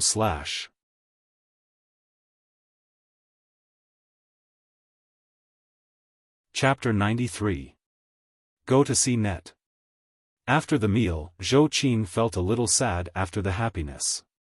She stood up and said goodbye to Li Yundong with a smile. "Well, I have to go. I won't disturb the two of you. Go to see net. Rainbow ** literature _ _school% super #fast. Update. Li Yundong smiled and tried to persuade her to stay. "It's still early. Do you want to play a little longer?" Zhou Qin shook her head. "No, I'll come back another day." Li Yundong didn't try to persuade her to stay. He smiled and said, "Well, see you at school tomorrow." Zhou Qin went out and changed her shoes. She looked back and said with a smile, "Thank you for your hospitality today. I had a good time." Li Yundong smiled and waved his hand. "You're welcome." Su Chan watched as Zhou Qin walked out of the door. She was keenly aware of the reluctance in Zhou Qin's eyes as she left. The girl pulled Li Yundong into her room. Li Yundong didn't know why the girl pulled him into her room. After entering the door, the girl whispered like a thief, "Yundong, you should see her off." Li Yundong didn't know whether to laugh or cry. "I thought you had something to do." Seeing that Li Yundong didn't understand what she meant, the girl couldn't help but say anxiously, "Oh, such a good cauldron and Taoist companion. It's a pity that you let go of them." Li Yundong was stunned, and the expression on his face became very strange. "What do you mean?" Su Chan stamped her feet. "Oh, you should go after her. If you get her, we'll be rich, and you'll have a good Xian Yin enchantress cauldron." Li Yundong felt like his heart was being tugged. He thought to himself, is this girl really stupid, or does she really not take me seriously? Is there anyone who would push their boyfriend to another woman like this? Li Yundong was unhappy, but he deliberately said, "Really? Then I'm going." Su Chan hurriedly pushed Li Yundong all the way to the door. "Go, go, go. You'll be far away." Li Yundong put on his shoes and looked back at her. "Hey, I'm really going." Su Chan giggled. "Go. Go." Then, she closed the door. Go to see net. 7 KOM. Literature. As soon as the door was closed, the little girl leaned against it, thinking self-righteously and happily, if Yundong and Zhou Qin really become Taoist companions, then we won't have to worry about money in the future. Then Yundong won't have to go to school and can concentrate on cultivation. At that time, his cultivation will definitely advance by leaps and bounds. Thinking of this, the little girl couldn't help giggling. But when she was laughing happily, she suddenly thought that if Li Yundong and Zhou Qin became Taoist companions, would Li Yundong be intimate with her? Just like when he was making out with himself? Thinking of this, the little girl's heart suddenly trembled. Zhou Qin is so beautiful, elegant, and powerful. If Yundong becomes her Taoist companion, will he abandon me? Thinking of this, the little girl's heart beat wildly. Her chest felt like it was being ruthlessly pulled by someone, making it very difficult for her to breathe. If Yundong doesn't want me. The smile on the little girl's face disappeared little by little. She couldn't help thinking back to the days when she and Li Yundong had been together. The fragments of the accumulated happy memories were like a film, flashing quickly in front of Su Chan's eyes, one picture after another. The smile on the little girl's face disappeared unconsciously, and tears fell down. She suddenly realized that she couldn't leave this boy. She couldn't imagine what her life would be like without Li Yundong. Su Chan couldn't help but open the door, wanting to rush out and chase after Li Yundong. But as soon as she opened the door, she found that Li Yundong was standing at the door, as if he hadn't left at all. He was looking at her with a smile and tenderness in his eyes. The two of them stood at the door, staring at each other. In that instant, it was as if time had stopped. There was only a sour, sweet aura flowing between the two of them. It was like an invisible thread that wrapped around them tighter and tighter. Su Chan stood at the door, tears streaming down her face. She bit her lip hard and looked at Li Yundong with tears in her eyes. After standing there for a long time, she suddenly threw herself into Li Yundong's arms and cried loudly, "I know I was wrong. Please don't abandon me." Li Yundong smiled, holding the little girl's waist with one hand and gently stroking her back with the other. He said softly, "Silly girl, how could I? How could I bear to leave you?" Su Chan couldn't stop crying in Li Yundong's arms. Her crying was full of palpitations and fear. Li Yundong smiled and touched the little girl's hair. "Well, don't cry at the door. If someone sees you, they'll laugh at you." Su Chan's crying gradually subsided. She twisted her body and said in a choked voice, "Carry me in. Go to the internet. 7 KOM. Super_speed. More. New." Li Yundong chuckled and picked the little girl up. He closed the door with his heel and carried the little girl to the sofa in the living room. Although Su Chan was about 1.65 meters tall, Li Yundong was too strong. Plus, Su Chan was petite, so Li Yundong's arms felt as light as a feather. The little girl hugged Li Yundong's strong and round waist tightly, as if she was afraid that he would fly away in the next second. She greedily breathed in Li Yundong's strong masculine breath for a while, and the breath she exhaled gradually became hotter. Her cheeks were crimson, and she looked up with watery eyes. In a sweet voice, she said coquettishly, "I want to kiss you." As she said this, the little girl's long eyelashes trembled slightly, and a crystal teardrop hung at the corner of her eye. Her face was full of shyness. Li Yundong loved this little girl to the extreme. He lowered his head and gently kissed the remaining teardrop at the corner of the little girl's eye. Then, holding the teardrop in his hand, he gently kissed the little girl on the mouth. Su Chan licked her lips with her tongue and licked the tears away. She giggled. "Bitter." Li Yundong laughed. "Then I'll let you taste something that's not bitter." As he said this, he lowered his head and took the little girl's red lips into his mouth. His tongue deftly pried open the little girl's lips and teeth, and quickly slipped inside. Su Chan let out a moan and clumsily tangled with Li Yundong's tongue. Her body felt as if it was melting, and she went limp in Li Yundong's arms. When their lips parted, panting, a thin, crystalline line was pulled out of the corner of their mouths. Li Yundong reached out and broke it, then wiped the corner of the little girl's mouth. "How was it? Was it bitter?" he asked with a smile. The little girl's eyes were like silk, and she giggled. "Stinky." Li Yundong pretended to be angry and said, "Wow, you actually said that I'm stinky? I'll let you know if it's stinky or not." After that, he leaned down and kissed the little girl again. Su Chan tasted the sweetness of the taste, and boldly took the initiative to flatter him. Li Yundong's whole body was hot, and his hands unconsciously climbed up to Su Chan's soft, towering chest and rubbed it. Su Chan suddenly felt as if she had been electrocuted, and all the strength in her body was gone. Her eyes were flowing, crystal clear, as if water was about to drip out of them. She let out a whimper from her nose. "No, I can't." At this time, Li Yundong's desire was soaring.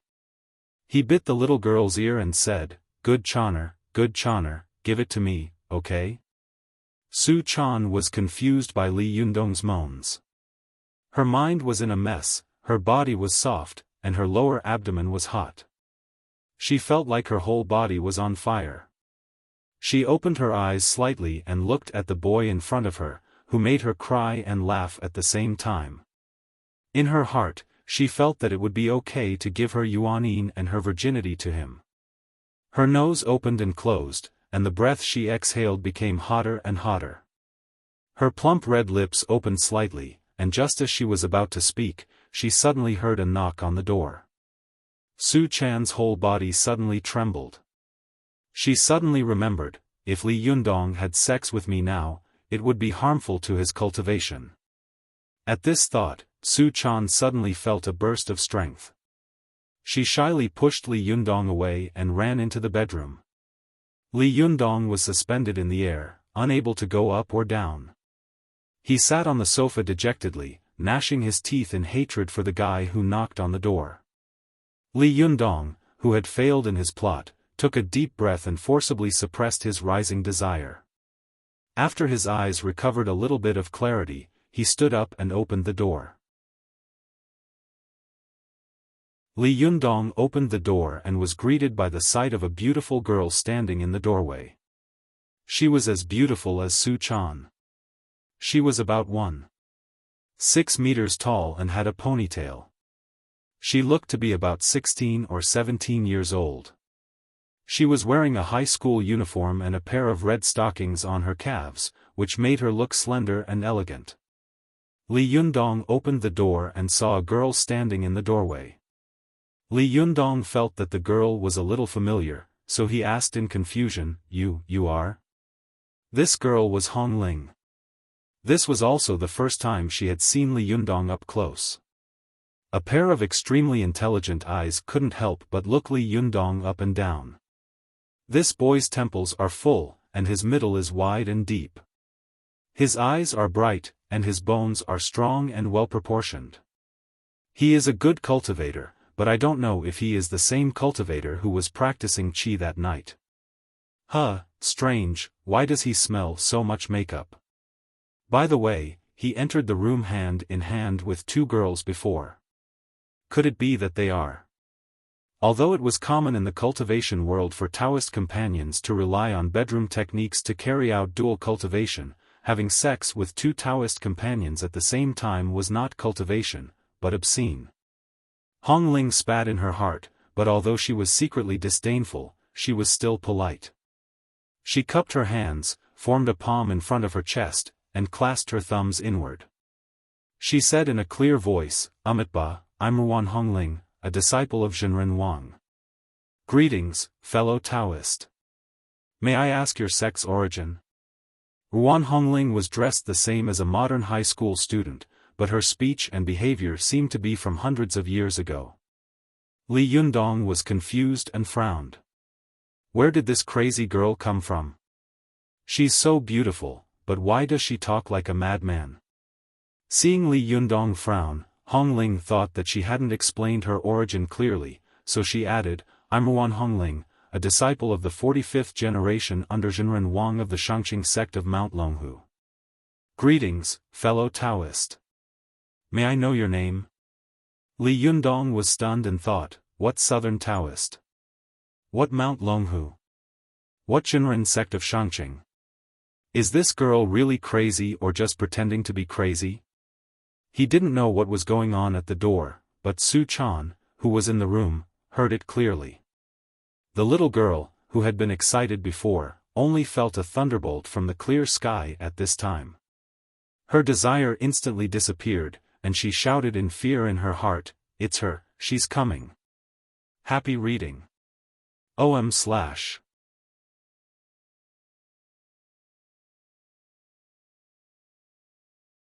Chapter 94.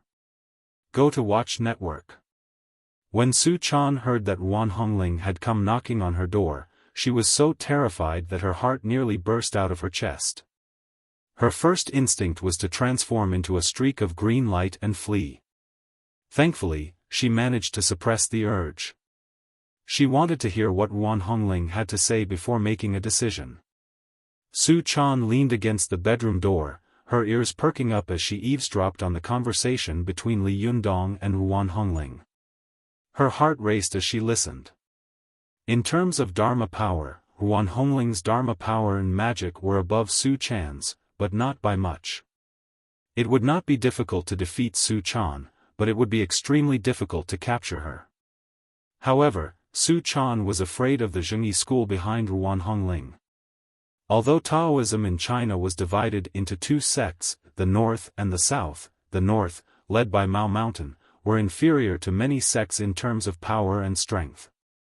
Although the North and the South were divided into many sects and clans, Mount Gazao, Mount Longhu, and Mount Mao were the most respected. Among them, the Zhengyi school was located in Mount Longhu in Jiangxi. It was the supreme leader of the Southern Taoism sect, known as the Master of the Three Mountains Talisman, ruling over all the Taoism sects in the world. Although Taoism had declined after the Ming and Qing dynasties and the Republic of China, the Taoist cultivators who had sneaked into the mortal world and deep in the mountains were still very powerful. A while ago, the Renyuan Jindan had appeared in the world. The cultivators of various sects who had been hiding in the depths of the world suddenly came out of their caves like snakes and insects after hibernation, and started a bloody fight. Su Chan knew that if it weren't for her master who had led many cultivators away, she would have been smashed to pieces by now. There was no need for the Zhengyi school to make a move. Just Hongling and Zi Yuan, who were chasing after her, could make her have nowhere to go. Su Chan's heart was beating fast, but how could Li Yundong know such complicated entanglements? He frowned at Ruan Hongling and asked, "What are you talking about? Who are you looking for?" Ruan Hongling was stunned. She found that the man in front of her didn't seem to know her background at all, let alone what it meant. Could it be that he's not a cultivator? Ruan Hongling was shocked and couldn't help taking a step back. She looked at Li Yundong's eyes carefully. After a while, she found that Li Yundong didn't seem to be faking it. She suddenly became suspicious. This is impossible. If he wasn't a cultivator, how could he cultivate such a good furnace? His essence, qi, and spirit were even stronger than some great cultivators. But if he is a cultivator, how could he not know about Arjungi school? Li Yundong was angry that Ruan Hongling had disturbed his good time, so he naturally didn't show her a good face, nor did he want to let her into the house. He blocked the door and looked at Ruan Hongling as if she was crazy. He didn't say a word, as if he wanted to see her out. Ruan Hongling was secretly unhappy with his gaze. She frowned slightly and no longer bowed to perform the Taoist etiquette. Instead, she nodded like a normal person and said, "I'm sorry, I found the wrong person." Watch net. 7ko-/ Li Yundong glanced at her and then closed the door. He muttered in an extremely depressed tone, "Damn it, it's all because of this stinky girl that the meat in my mouth flew away." Ruan Hongling was closed at the door, but she was not in a hurry to leave. She stared at the door of Li Yundong's room, and the suspicion in her heart grew stronger and stronger. After a while, she turned around and left with a cold snort. Lecherous people, even cultivators can't achieve great things. At the same time, in a private manor in the northern suburbs of Harrisburg, Pennsylvania, the United States, Chris got out of the car. She waved to the private driver who had picked her up and said with a smile, "Goodbye, Uncle Tom. Say hello to Aunt Shauna for me." After watching the car leave, Chris walked into the manor. As soon as she entered the entrance of the manor, a servant who was busy pruning in the garden greeted her with a smile. "Chris, you're back. How was your trip to China?" Chris took a deep breath, closed her eyes, and said with a smile, "It's all right, Uncle Andy. After all, the air at home is good. By the way, is my grandmother here?" Uncle Andy said with a smile, "Yes, she's still in the same place. You haven't come to see her for a long time. She talks about you every day." Chris smiled and waved to Uncle Andy, then ran toward the antique manor like a happy elf. Chris trotted all the way to the back garden. As soon as she entered the garden, a screen with a strong Chinese style appeared in front of her. The screen was embroidered with the pattern of a peacock spreading its tail, and it was surrounded by beautifully carved mahogany. Next to the screen, there were bonsai rockery, blue and white porcelain, tanka, meticulous painting of ladies, and other decorative ornaments. The placement was ingenious, making people feel as if they were immersed in a strong Chinese cultural atmosphere. Chris looked over the screen and saw more than 20 wooden stakes, which were more than 1 meter high and as thick as the mouth of a bowl, standing in the garden. The wooden stakes were arranged in the shape of plum blossoms, and a woman was jumping on the plum blossoms. Chris raised her head and watched her grandmother walk the plum blossom fist on the plum blossom stump. She waited until her grandmother finished walking the plum blossom stump and jumped off the stump without a blush on her face. Only then did Chris clap her hands vigorously. "Grandma, you're so awesome." Chris praised sincerely in English, "You're even more awesome than a young man in his 20s. Crazy's grandmother, Lin Guiying, was dressed in a purplish-red tang suit and a pair of green cloth shoes with 1,000 layers of soles. Although she was already over 90 years old, she looked no different from a woman in her 40s or 50s. Her eyes were dark and bright, and her eyebrows revealed a shrewd and capable aura. Watching the internet. Literature. When Lin Guiying saw Chris, she smiled and said in Chinese, "Chris, didn't we agree to speak Chinese in private?" Only then did Chris switch back to Chinese and asked with a smile, "Grandma, I've always wanted to ask, how did you do it?" Lin Guiying looked at her granddaughter with a doting expression. "What do you mean?" Chris pointed to the plum blossoms, which were taller than a person, and said with a smile, "I can't even climb up." "How did you get up there? You can even do boxing on it?" Lin Guiying smiled and said, "Practice makes perfect. It's no big deal. Chris shook her head and smiled. I don't believe it. How many people in this world can look like you? You're in your 90s, but you look like you're in your 40s or 50s. You can even practice plum blossom boxing without breaking a sweat. Lin Guiying patted Chris on the head and said kindly, Chris, I told you that you don't know much about Chinese culture. You're still not convinced. If a person who practices boxing sweats all over after a round, it means that this person doesn't know how to do boxing at all. At least, he doesn't know how to cultivate qi. When Chris heard Lin Guiying mention qi cultivation, she suddenly thought of Li Yundong, who she had met in China. She thought for a moment and asked, Grandma, do you think there is anyone in this world who can dodge bullets? Lin Guiying looked at Chris in surprise, shook her head, and said with a smile, impossible. No matter how powerful a person is, how can he compete with firearms? Chris said, but when I was in Tiannan City, China, I saw a person dodge 7 bullets in a row with my own eyes, and he did it at a close distance of less than 10 meters. Lin Guiying's expression suddenly changed, and she blurted out, how is that possible? Unless. Chris's heart skipped a beat, and she immediately said, unless what? The expression on Lin Guiying's face changed, and her eyes suddenly became distant and vicissitudes of life. She seemed to recall a distant memory that had been sealed in her mind. Unless he is an immortal. Chris's face showed a look of disapproval. Grandma, how can there be immortals in this world? Lin Guiying shook her head. The land of China is full of crouching tigers and hidden dragons. How can ordinary people like you and I imagine it? She sighed and said slowly, in the 11th year of the Republic of China, when I was visiting Mount Huangshan, I met a group of gangsters. At that time, this group of gangsters not only wanted to rob me, but also wanted to rape me. Chris knew that her grandmother was a famous local big shot.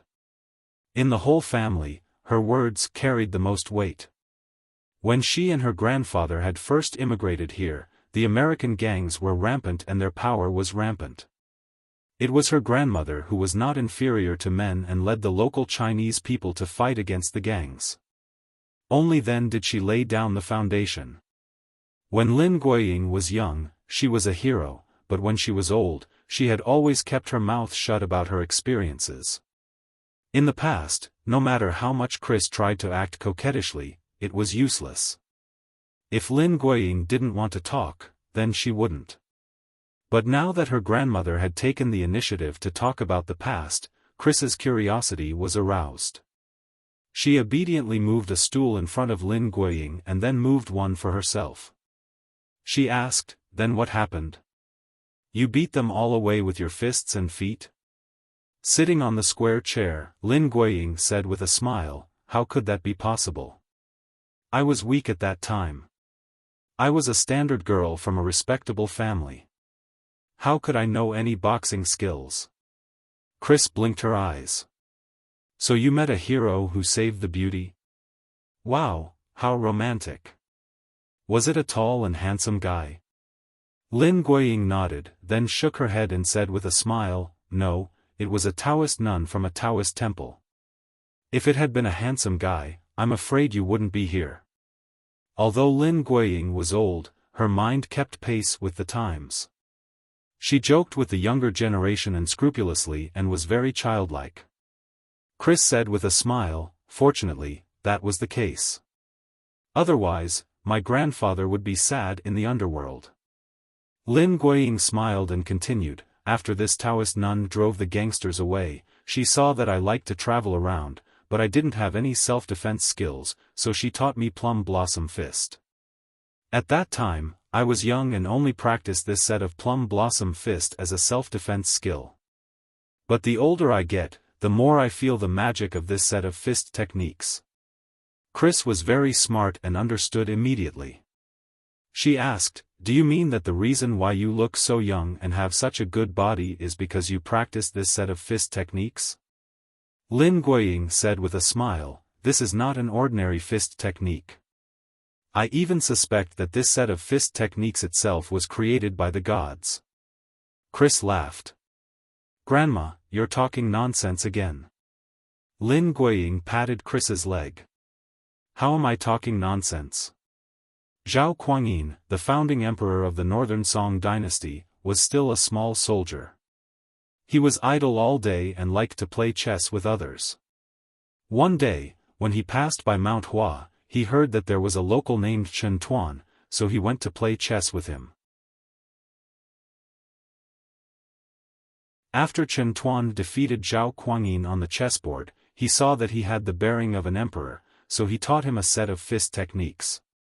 Then, with this set of fist techniques, Zhao Kuangyin rose rapidly in the future, all the way until he became the founding emperor of the Song dynasty. Lin Guiying looked at Chris and said with a smile, "You boast that you are an expert in China. Do you know who Chen Tuan is?" Chris claimed to be an expert in China, but that was only compared to the Americans around her. After all, she was young. How could she be proficient in these things? She suddenly blushed and shook her head. "I don't know." Lin Guiying said, "This is a great immortal who is as famous as Lu Dongbin. He is called Ancestor Chen Tuan, and Ancestor Shi is him." Chris was not convinced and said, "But Grandma, these are all fairy tales. They can't be counted." Lin Guiying looked at Chris meaningfully and shook her head. "No, you haven't met a real person, so you don't know the feeling of meeting a real person. I was as young as you. When I met a real person, I only thought that I had met a martial arts master. But now that I think about it, I always feel that the master who taught me fist techniques must be a real cultivator." As she spoke, Lin Guiying raised her head and let out a long sigh. "If I knew where the master who taught me the fist technique is right now, I would definitely abandon everything and beg her to accept me as a disciple, and cultivate with her." Chris said in surprise, "But Grandma, are you not satisfied with your current life? Why do you want to live such a poor life?" Lin Guiying shook her head and said, "You haven't practiced Plum Blossom Fist, so you don't understand the true meaning of strength. You haven't lived to my age, so you don't understand the true meaning of life. Cultivation is not only about gaining strength and understanding the true meaning of life. More importantly, it can make you immortal." When Lin Guiying said this, she was excited all over, and her eyes shone with a sharp and amazing light. The sharpness of her eyes was even more powerful than that of a young man in his 20s. Chris was stunned when she heard this. Suddenly, her heart skipped a beat. "It's precisely because my grandmother has practiced this set of fist techniques that she looks like a person in their 40s or 50s at the age of 90. Can the so-called cultivation really make people immortal? Is there really such an incredible kung fu in the world?" For a moment, Chris couldn't help but be stunned. She thought of the incredible things she had seen in Li Yundong, and her atheistic worldview was seriously shaken. She said in a daze, "Are there really immortals in this world? If there are really immortals, is Li Yundong an immortal?" After Lin Guiying finished speaking, the light in her eyes gradually dissipated. She stood up with some interest, stroked Chris's head lovingly, and said, "Chris, if you meet a real person, don't hesitate. You must find a way to worship him as your master. Otherwise, you will definitely be like me in the future, watching as you grow old and lose your youth. It will be too late for me to regret it at this time." After that, Lin Guiying slowly walked away with her hands behind her back. Chris looked at her grandmother's back and couldn't help thinking, is Li Yundong a real person? Can cultivation really make you immortal? If it can really make you immortal, then... Chris couldn't help touching her cheeks with both hands. She couldn't help but turn her head and look at a mirror hanging by the wall. She saw a young and beautiful blonde beauty in the mirror. This beauty was in her youth, so she was bright and beautiful. But what about 10 years later? What about 20 years later? What about 30 years later? Immortality? Chris's heart suddenly thumped wildly. Happy reading. OM/.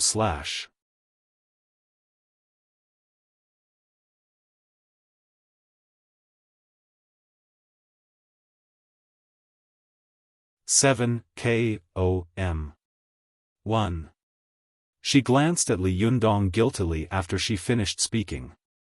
Naturally, Cheng Cheng followed Feng Na's gaze to Li Yundong. She noticed that Li Yundong was holding a CD in his hand. What is this? Cheng Cheng asked suspiciously.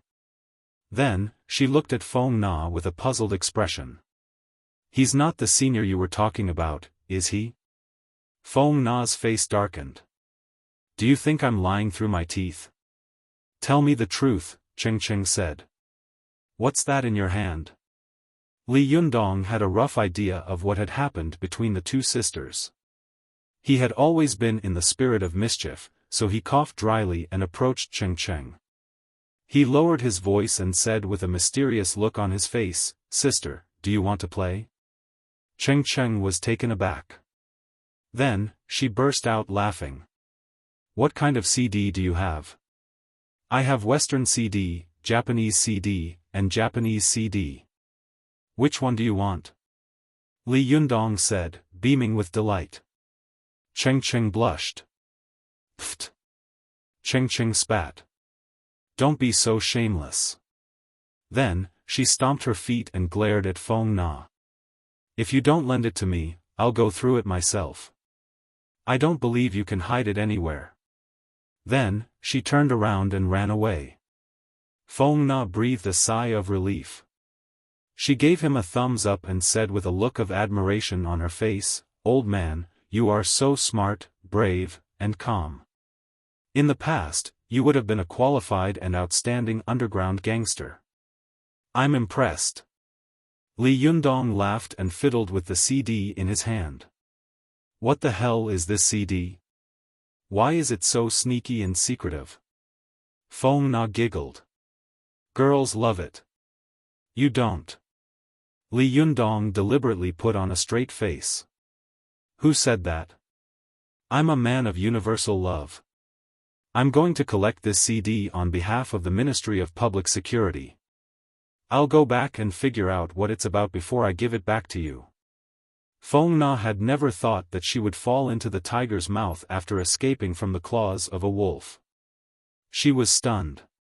Hey, you're too cruel. She said in shock and anger. I just got it from my classmate, and you just took it away. No, no, no, give it back to me. If you don't, I'll scream that you're molesting me. Li Yundong laughed. You don't have to scream. I'll do it for you. Go to the internet. Hey, Cheng Cheng. Li Yundong yelled at Cheng Cheng, who was standing not far away from him. He waved the CD in his hand. Cheng Cheng turned around and said, What do you want? Li Yundong didn't answer. He just glanced at Feng Na with a grin. Feng Na stomped her feet and gritted her teeth. Fine. You win. I'll lend it to you for a day at most. Li Yundong smiled.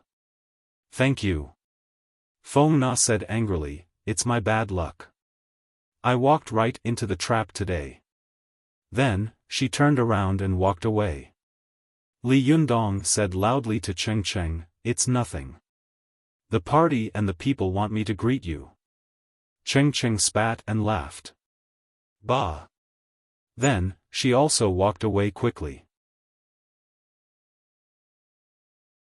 Li Yundong had gotten a CD-ROM as a trophy for no reason. He looked at the CD-ROM in his hand with great interest. His curiosity was aroused, and he couldn't help muttering, What are these two girls up to? What the hell is in this? It can't be a Japanese action movie, can it? Girls watch this too? As the saying goes, curiosity killed the cat. Li Yundong spent the whole morning trying to figure out the contents of the CD in his hand.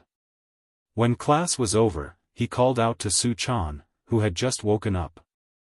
All right, sleepyhead, he said. Class is over. What shall we have for lunch? Su Chan had been worried all night since Ruan Hongling's visit yesterday. She looked a little listless now. She rubbed her eyes. I don't know, she said. Let's just grab something. Just then, Zhou Qin, who was sitting in the front row, walked over with a smile. Let's have lunch together. My treat? Li Yundong laughed. You're the host again.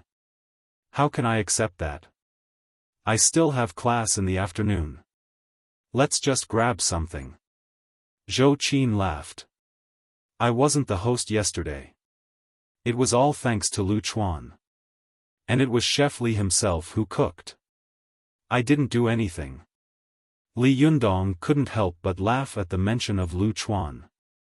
Now that you mention it, I suddenly feel sorry for him. How could you let him bleed like that? Zhou Qin thought of Lu Chuan's amazing performance yesterday. She couldn't help but smile. It's okay. He's a rich man. He won't go broke. As the two of them were talking, they suddenly saw a boy walking towards them. He was holding a bouquet of roses big enough to cover his entire upper body. Zhou Qin frowned slightly. You can't talk about people in the day, but you can't talk about ghosts at night. Before Li Yundong could react, he saw the boy walk up to them. The boy lowered the bouquet of roses a little, revealing a handsome face. It was Lu Chuan. Li Yundong couldn't help but laugh as soon as he saw Lu Chuan. Hey, Lu Chuan. Are you going to treat us to dinner today? Lu Chuan's eyes twitched. Then, as if he hadn't seen Li Yundong, he knelt down on one knee in front of Su Chan. Then, holding the bouquet in his hands, he said, Su Chan, your beauty is unparalleled. Your purity is unparalleled. Please accept these 999 roses. They represent my love for you. Li Yundong and Su Chan were both startled.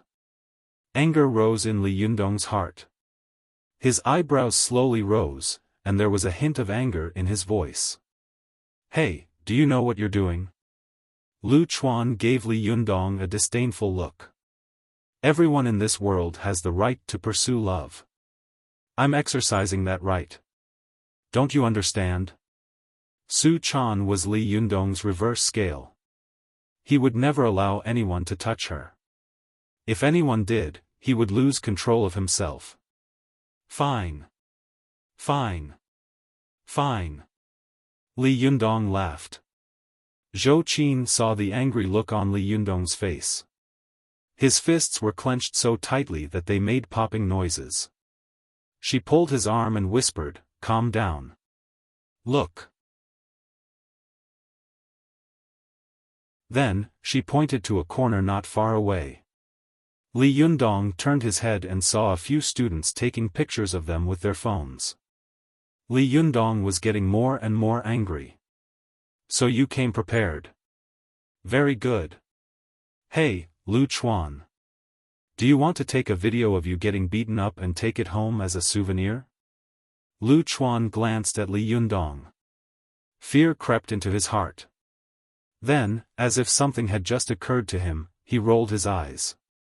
You dare hit me, he yelled. Try me if you have the balls. Just as he was about to lift his hand, Su Chan pulled him back. She smiled at him and shook her head. I'll do it, she said. Li Yundong took a deep breath and forced down his anger. Fine, he said. Hurry up and get him out of here. I don't want him to ruin my mood. Su Chan's eyes flashed with a sly light. She took the rose from Lu Chuan's hand and couldn't help but exclaim, what a beautiful flower. Lu Chuan's heart leaped with joy when he saw Su Chan accept his bouquet of flowers. He gave Li Yundong a smug look, then said to Su Chan, even the most beautiful flowers can't compare to your beauty. Su Chan giggled. It smells good, she said. Smell it. Then, she held the flower in front of Lu Chuan. Lu Chuan was mesmerized by Su Chan's smile. She really was more beautiful than a flower. He couldn't help but lower his head and take a deep breath. It was as if he wasn't smelling the fragrance of a flower, but the fragrance of a person. But when he looked up, he suddenly felt something on the tip of his nose. He tried his best to open his eyes and look at the center of his nose. He saw a hornet the size of a toddler's fist on his nose. The hornet was frighteningly large. He could see the hairs on its body and the stinger on its tail. If he got stung, his head would swell like a pig's head. Lu Chuan was scared out of his wits. He didn't dare to use his hands to grab it, and he didn't dare to make any movements either. He was afraid that he would provoke the hornet and turn him into a pig's head. He glared at the hornet and pursed his lips. He blew at the hornet on his nose, trying to drive it away. It was a hilarious sight. Su Chan looked at Lu Chuan with a smile. "Does it smell good?" Lu Chuan was sweating profusely. His body was stiff, and he didn't dare to move a muscle. Su Chan smiled when Lu Chuan didn't reply. "Not good? If it doesn't smell good, I'll give it back to you." After saying that, she threw the flowers in her hand into his arms. Just as Lu Chuan caught the bouquet of flowers, countless hornets flew out from the pile of flowers, like a dark cloud, rushing towards him. Lu Chuan felt a sharp pain all over his body. It was obvious that he had been stung by a hornet. He was scared out of his wits. He threw the flowers far away and cried, "I'm stung to death. I'm going to be stung to death. Help! Help!"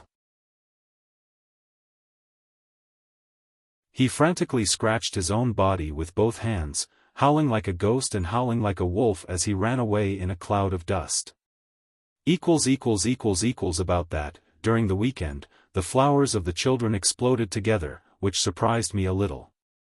But in the last few minutes, the tables were turned, and I was kicked from 9th to 10th. "Children, you guys are not good this week. I was supposed to have 2 bursts of 3 chapters, but now I only have 1. How tragic. Well, according to our agreement, tomorrow at midnight. Happy reading, OM/.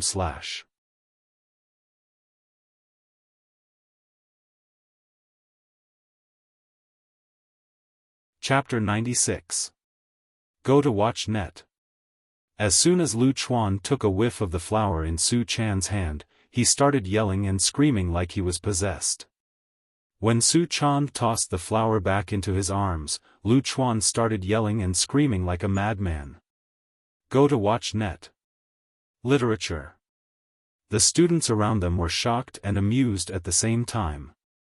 "What's wrong with him?" Li Yundong asked. Su Chan smiled slyly. "Who knows? Maybe he was stung by a bee from the flowers he sent." She stared at Lu Chuan's back and laughed. "I can't be that unlucky, can I?" Su Chan stuck her tongue out. She had cast an illusion spell on Lu Chuan, making him think that he was being stung by a swarm of wasps. That was why he had made such a fool of himself. Cultivators were forbidden from harming mortals, but there were still loopholes that could be exploited. For example, illusions, bewitchment, and seduction spells that did not cause direct harm to a person would not violate the rules of heaven. Fox spirits were born to be masters of seduction spells, but they were also masters of illusions. Su Chan's cultivation was not high enough, so she was born with seduction spells. She had never learned them before, but she had learned a lot of illusions to save her life. Today, she had put Lu Chuan to good use. Li Yundong stared at Lu Chuan's back, a little confused. But Zhou Qin smiled and said, "All right, the eyesore is gone. Let's go eat." "Come on," Li Yundong said. "Let's go to the cafeteria and grab a bite." "Miss Zhou, you've never eaten in a school cafeteria before, have you? You're so out of touch with the people. You need to be criticized. Severely criticized." Zhou Qin pursed her lips into a smile. "What right do you have to criticize me if you've never stayed on campus?" After that, the two of them burst into laughter. Zhuang Hui, who had been watching from the sidelines, stared at Li Yundong with a love-struck expression. "Even his laughter is so cute. The girl who had mocked Su Chan in the cafeteria rolled her eyes at Zhuang Hui. Are you crazy? You like a man who relies on women to settle things? Zhuang Hui rolled her eyes. Kulu, you haven't been on campus for a while. How would you know that he's a legend at Tiannan University? Sigh, why didn't I meet such a guy in the past? If the girl beside him was me, how cool would I be? I'm so envious. Kulu sneered and said, you mean those bullet-dodging stories that are spreading like wildfire on the forums? TSK, have you guys watched too many movies? How can you believe such a thing? Zhuang Hui said unhappily, a lot of people saw it, okay? Kulu said disdainfully, many people said they saw UF and the Loch Ness Monster. I don't believe this kind of person has any ability. Look at the way Zhou Qin is throwing herself at him. TSK, what a pretty boy. Zhuang Hui was furious. Hey, if you keep talking like that, I'm not going to talk to you anymore. Kulu said in surprise, no way, you're going to fall out with me because of this gigolo? Li Yundong heard their conversation clearly. He looked back at Kulu, who was cursing him behind his back. His sharp gaze made her hair stand on end. She subconsciously turned her head to look for who was glaring at her, but Li Yundong had already turned his head. Watch net. Literature, Lu Chuan ran all the way. When he ran out of the school gate, he was suddenly grabbed by someone and kicked him. Lu Chuan rolled on the ground, grabbed himself with both hands, and let out a heart-wrenching roar. Help, help. Young master, he looked at Lu Chuan, who was rolling on the ground, in shock and horror. He kicked him with the tip of his foot and said, hey, what the hell are you doing? Lu Chuan grabbed young master his calf and shouted like crazy, hornets, so many hornets. Young master he picked Lu Chuan up and slapped him 4 times in the face, spitting saliva all over his face. F*CK, why are you F*King the same as CFA? You're all F*King mud that can't stick to the wall. Where are the hornets? Are you stupid? The 4 slaps sobered Lu Chuan up a little. He touched his face with trembling hands and was surprised to find that his face was smooth and flat, without a single bruise. Lu Chuan was surprised and happy. He cried out involuntarily, I'm fine. Ha, ha ha ha, I'm fine. Young master he rubbed his temples with one hand and grabbed Lu Chuan's collar with the other. He scolded, F*CK, why have I been meeting so many idiots recently? Hey, I asked you to deal with Li Yundong. Did you do it? I think you probably screwed it up too, right? When Lu Chuan heard the name Li Yundong, he suddenly shivered. He remembered his hallucination as if he had been possessed by a ghost. His heart trembled and he said fearfully, young master it's not that I screwed it up, it's that things are really weird. Young master he scolded, what the F*CK? I only asked you to disgust Li Yundong and provoke him to make a move. I have a way to deal with him. You can't even do such a small thing. Why don't you go to hell? Lu Chuan was scolded badly, but he still had a smile on his face and said timidly, young master you should find someone else. I realize that whenever I meet this guy, something bad will happen. Motherf***, do you have balls? Young master he was furious. He slapped him again and used his arm to restrain him. You idiot, listen to me. Go and mess with him after school in the afternoon. I'll watch from the side. I promise he won't dare to do anything to you. As long as he makes a move, I can mess with him. Lu Chuan's heart skipped a beat when he heard this. He asked tentatively, really? What good idea does young master he have? Li Yundong is not someone to be trifled with. Young master he waved at him impatiently. Come here, I'll teach you a way. Go to the internet. 7KOM. Super_speed. More. New. Lu Chuan leaned over to listen and was stunned. He cried out involuntarily, "Young master, I was just scolded by my father yesterday. Isn't this not good?" "Young master," he glared at him. "What did you say?" Lu Chuan's head immediately shrank and he stammered, "No, nothing. I'll think of a way." Time passed quickly. The afternoon passed while Li Yundong and Su Chan were fooling around in the back row. After class, Zhou Qin, who was in the front row, hesitated for a moment, but still stood there waiting for Li Yundong. After he and Su Chan walked over from the back row, she stepped forward, smiled, and said, "Shall I give you a ride?" Li Yundong waved his hand and said with a smile, "No need. How can I always trouble you?" Zhou Qin smiled and said, "By saying such polite words, you don't treat me as a friend?" Li Yundong was a little helpless. "Well, then I'll have to trouble you. Did you drive here yourself?" Zhou Qin smiled and said, "It's my family's car, but I was afraid of attracting attention, so I didn't park it in the school. I parked it in the parking lot next to the school. I might have to walk for a while." Li Yundong clicked his tongue and sighed. "I used to think that you were cold and arrogant, but now it seems that I was wrong.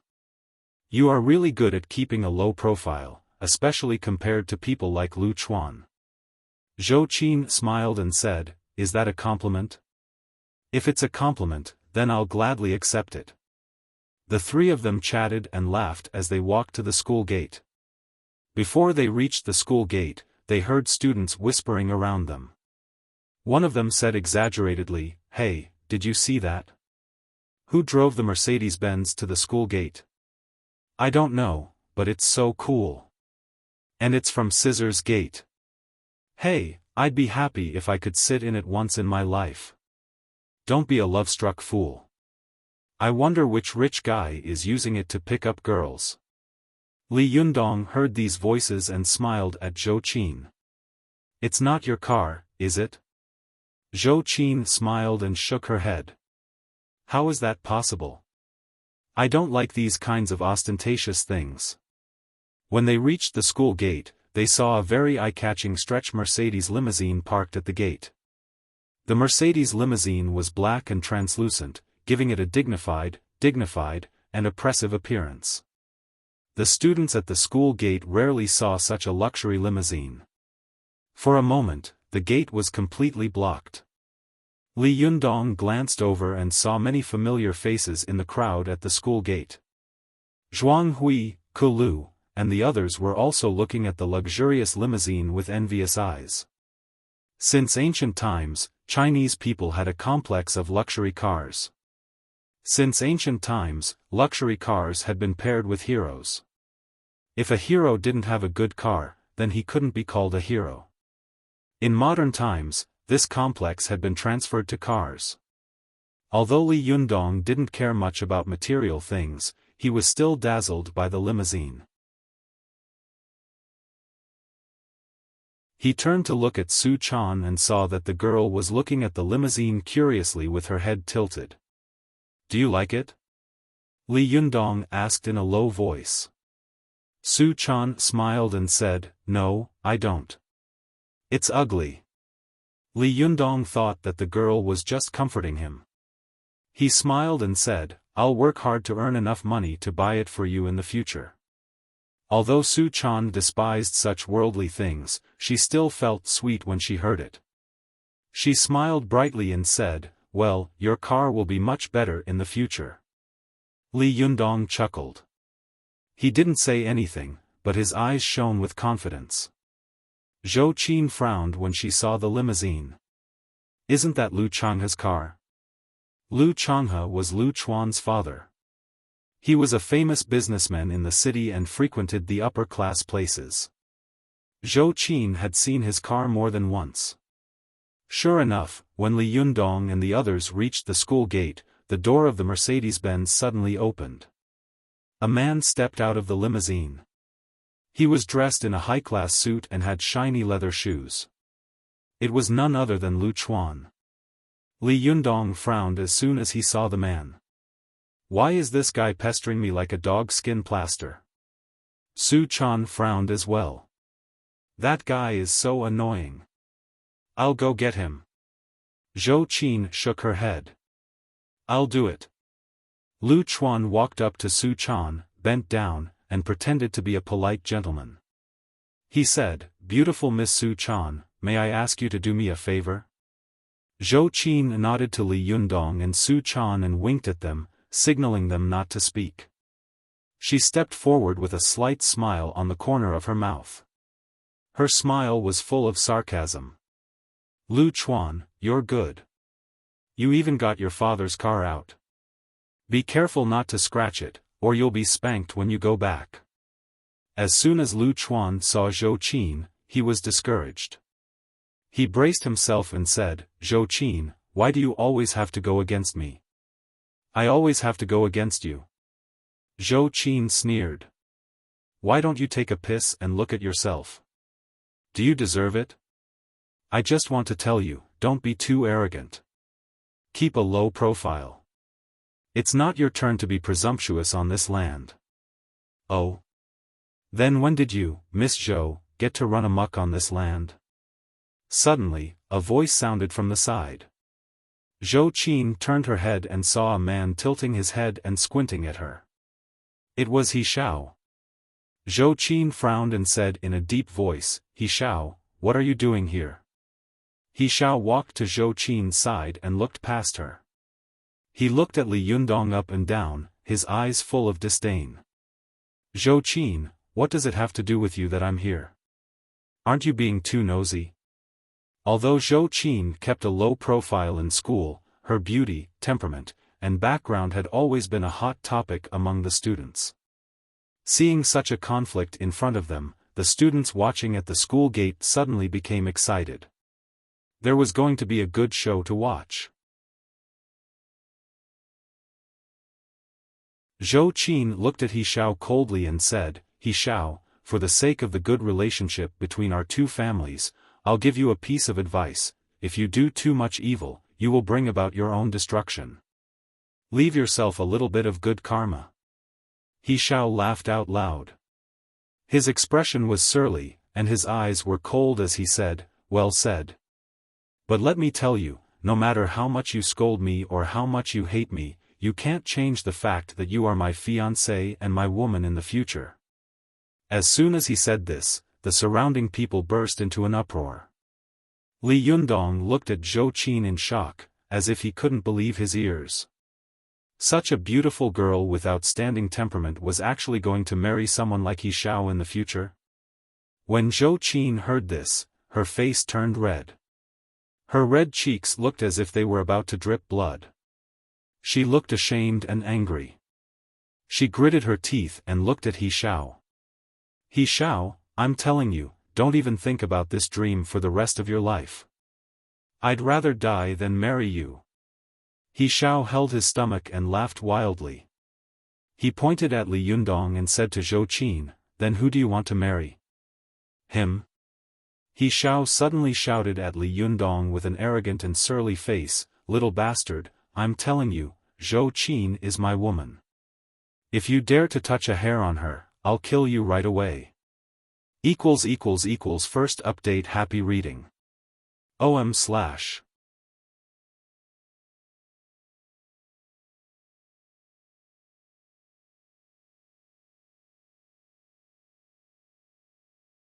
Seeing that he didn't say anything, He Xiao thought that he was swallowing the insult, so he became even more arrogant. He continued, "The second thing is power. Do you have power? Neither did you. Let me tell you, what is power." Then, he waved at Lu Chuan. "Come here." Lu Chuan thought that He Xiao had something good to look for him, so he walked over with an apologetic smile. "Young Master He, what's the matter?" Unexpectedly, young Master He raised his hand and slapped him, causing him to spin on the spot. The surroundings were filled with exclamations. Watch net. Net. Super_speed. More. New young Master He had a surly look on his face as he roared loudly, his father is a celebrity entrepreneur of a private enterprise in the city, but so what? If I say I'll cut him up, I'll cut him up. If I say I'll mess with him, I'll mess with him. As he spoke, young master, he pointed at Lu Chuan. Do you have any objections? Lu Chuan's face was purple and red. He was so ashamed that he didn't even dare to raise his head. He just nodded slightly. The girls around him, who admired his appearance and family background, immediately looked at him with disdain and spat in their hearts. Young master, he snorted coldly. He said to Li Yundong arrogantly, do you see that? This is power. Without money, you will wait for the woman beside you to be snatched away by others. Without power, you will wait for yourself to be stepped on by others. Trash like you, hurry up and get lost, so that I don't have to deal with you. When the surrounding students saw that young master, he was so arrogant and domineering, they were all secretly angry. However, Lu Chuan didn't dare to make a sound after being humiliated in public, so they didn't dare to say anything. Many of the students who admired Li Yundong looked at Li Yundong, who had been enduring in every possible way, with some disappointment. They thought to themselves, is the great hero who sacrificed his life to save others going to succumb to such power? Kulu said to Zhuang Hui with a look of disdain, did you see that? I told you that this person only knows how to let women stand up for him. He's a coward himself. Zhuang Hui said, no, he's not that kind of person. But her face was full of disappointment. Li Yundong suddenly sneered, and a puff of air came out of his nose. It was so hot that it seemed to be burning. He took a step forward, and Su Chan and Zhou Qin, who were on both sides, whispered in surprise at the same time, Li Yundong, calm down. Li Yundong was about to speak, but he saw the crowd suddenly part, and a person came out. This man was about 50 years old. He was short, thin, and flat. He had a mouse-like beard and a wretched and strange appearance. He was wearing a gray coat and a pair of navy blue cloth shoes. He looked like an old man from the late Qing dynasty, except that he was missing a braid. This person's description was too strange, and he immediately attracted everyone's attention.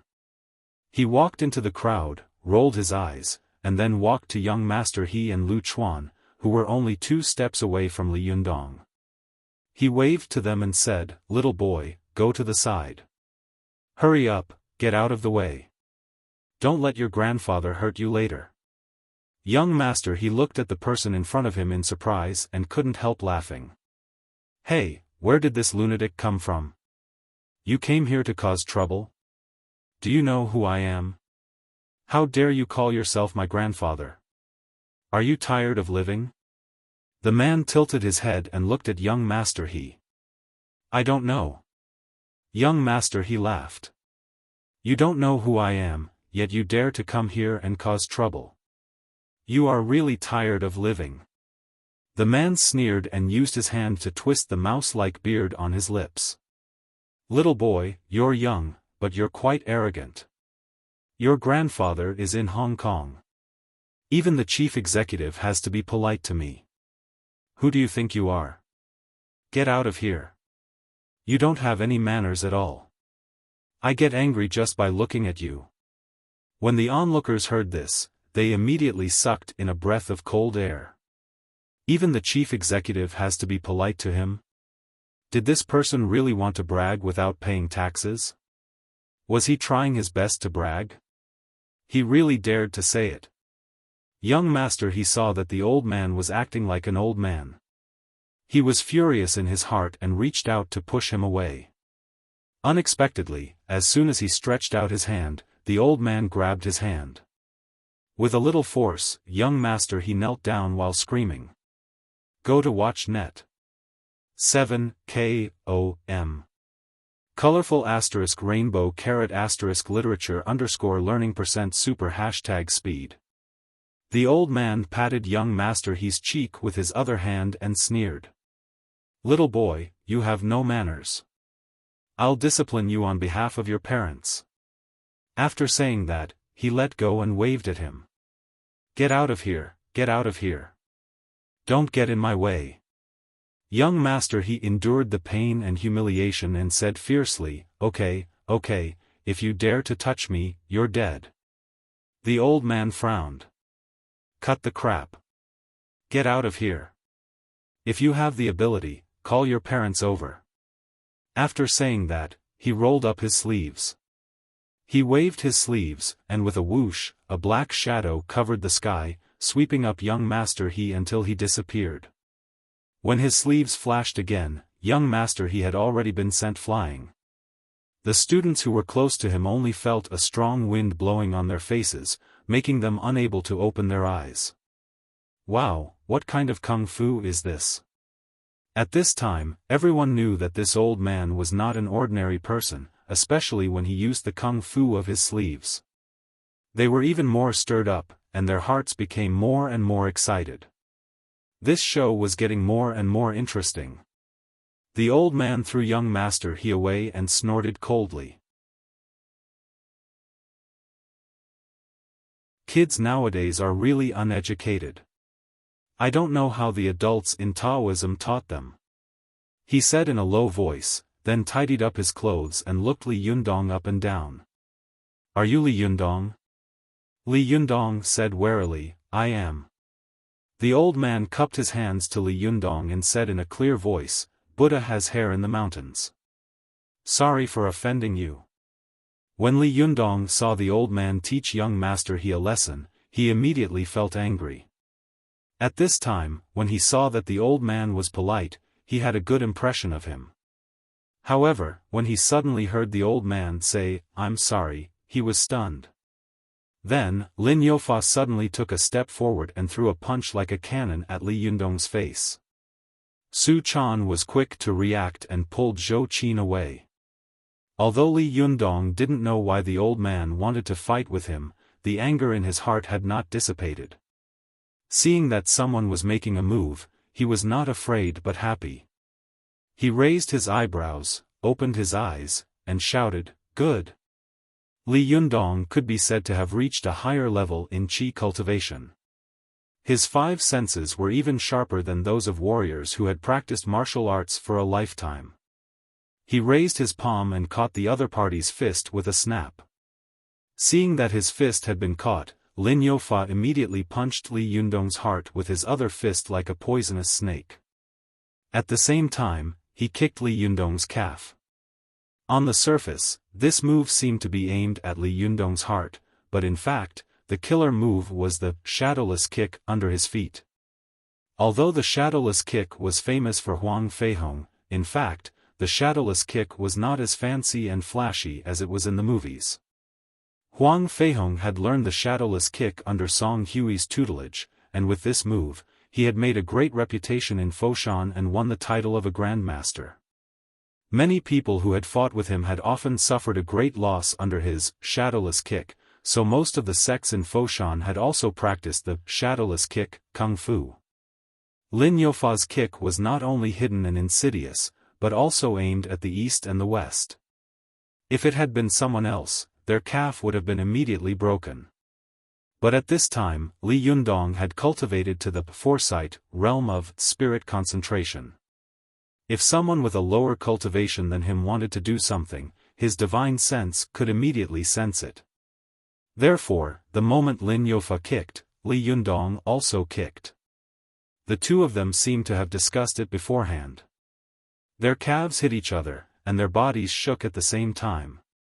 Seeing that his shadowless kick had been blocked, Lin Youfa immediately punched and kicked again. But this time, his feet were fake, and his fists were real. It was extremely difficult to figure out what was real and what was fake. However, Li Yundong seemed to see through all his attacks and blocked them all. The two men's fists and feet collided, making a series of muffled bangs, which made people's hair stand on end. Their movements were fast and fierce, and the bystanders could not react at all. In the blink of an eye, the two of them had exchanged several blows. Lin Youfa practiced Hong Quan, which paid attention to big movements. His attacks were strong and powerful, fast and powerful. But at this time, his arm was caught, and he was in a hurry to break free. His shadowless kick had repeatedly failed. He suddenly shouted, and with his other hand, he grabbed Li Yundong's hand that was grabbing his fist, and used his 5 fingers to grab his thumb. This move was a ruthless move in the grappling technique. As long as you grabbed a person's thumb and pulled hard, even an Iron Man would fall to the ground. As soon as Li Yundong's thumb was caught, an ominous thought flashed through his mind like lightning: not good. Li Yundong immediately exerted force from his waist, loosened his fingers, and abruptly pulled his thumb back, breaking free from Lin Youfa's grasp.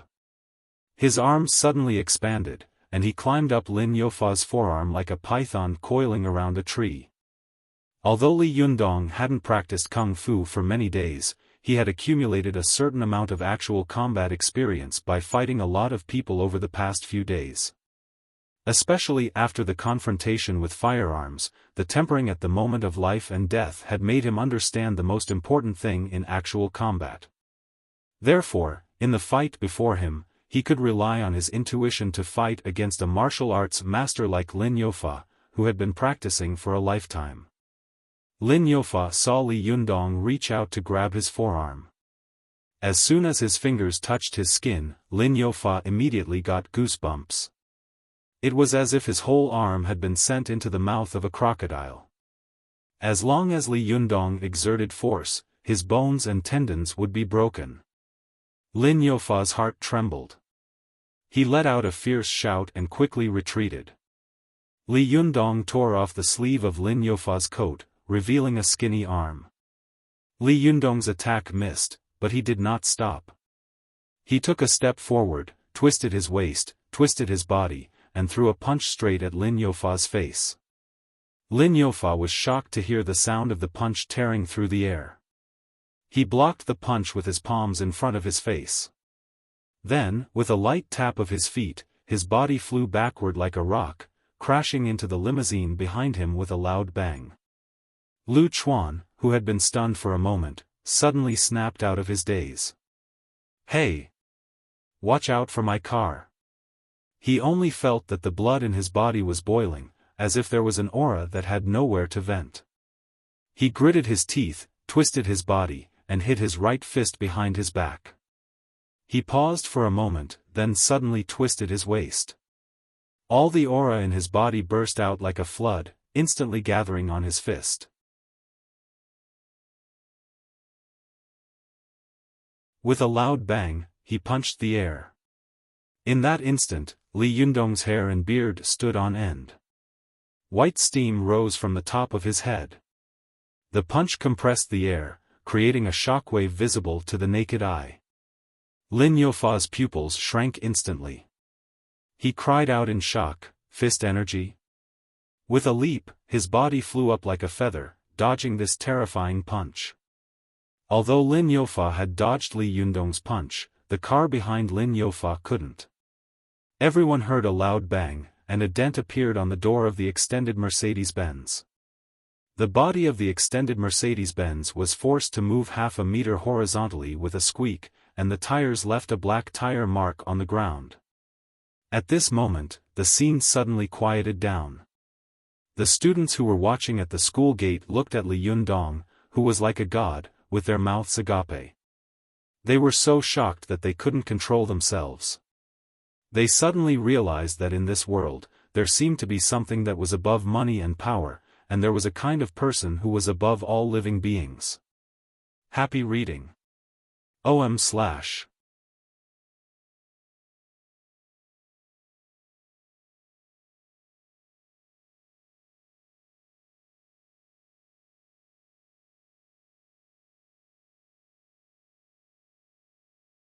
Lu Chuan, who was watching from the sidelines, wanted to cry but had no tears. "My Mercedes-Benz," he yelled at the top of his lungs. After Li Yundong and Su Chan blocked Lin Youfa's attack, he saw the Mercedes-Benz blocking his way. He kicked the front of the Mercedes-Benz into the air. Then, he slammed his hand on the bottom of the Mercedes-Benz and sent it flying. Li Yundong was shocked and his eyes widened in a daze. Su Chan grabbed him and whispered, "Let's go. Don't fight here." Then, she pulled Li Yundong away from the school gate, where the crowd of onlookers was growing. "Where do you think you're going?" Lin Youfa snorted. Just as he was about to reach the crowd of onlookers, Lin Youfa leaped 2 meters into the air and leaped over the wall of people. The students at the school gate were all dumbfounded. If it wasn't for Lu Chuan's luxurious Mercedes-Benz that was flipped upside down on the ground with its wheels spinning, they would have thought that they were dreaming.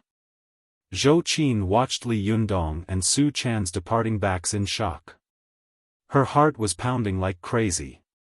They really aren't ordinary people. Ku Lu, who had criticized Li Yundong earlier, couldn't help but gape. I'm not dreaming, am I? Zhuang Hui stammered. I don't know, Ku Lu said, stuttering. How could something like that even exist in this world? Lu Chuan knelt on the ground with a blank look on his face. My Mercedes-Benz. He Xiao was the only one who looked at Li Yundong and Su Chan with a mixture of shock and fear in his eyes. Li Yundong ran with Su Chan as fast as he could. Who the hell is that guy? How could he be so powerful?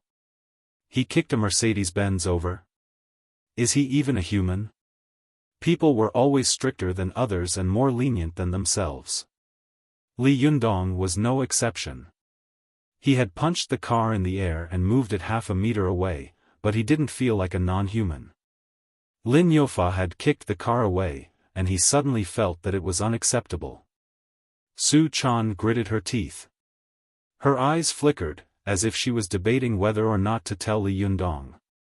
Li Yundong couldn't help but say angrily, "How long are you going to hide it from me? Who the hell are you? Who the hell is he?" Su Chan gritted her teeth and said, "He's a cultivator, just like me. But he's from the Immortal Fist School. He used the God Strike just now."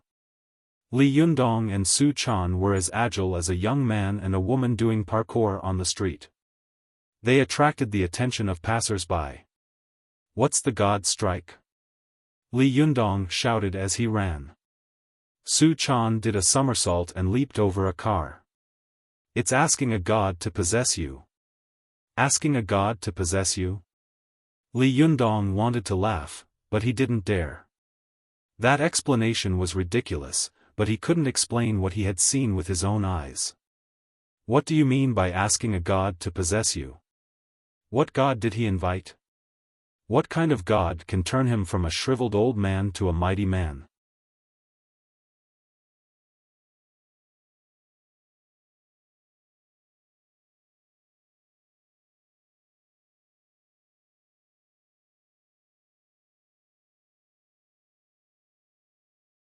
Chapter 99. Go to Watch Network. Su Chan knew that she couldn't hide this time. She looked at Li Yundong pitifully and said weakly, "I'll tell you when we get back, okay?" Li Yundong looked at Su Chan helplessly. "Alas, I'm going to be on the headlines of the TV news tomorrow." The two of them walked out of the park with different thoughts in their minds. Fortunately, there were not many people in the park at this time, so they were not stopped by the people who heard the noise and came to watch the fun. Li Yundong stopped a taxi. After the two of them took a taxi back to their home, Li Yundong deliberately put on a straight face, coughed dryly, and said, "Be honest. Be honest and lenient." Su Chan lowered her head and tugged at the corner of her clothes. Her pitiful appearance made it impossible for anyone to associate her with the nimble, graceful, and ghostly figure of a master from before.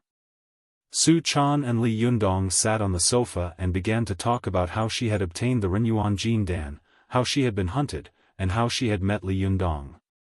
She told him everything clearly, except that she was a vixen. She told him everything clearly.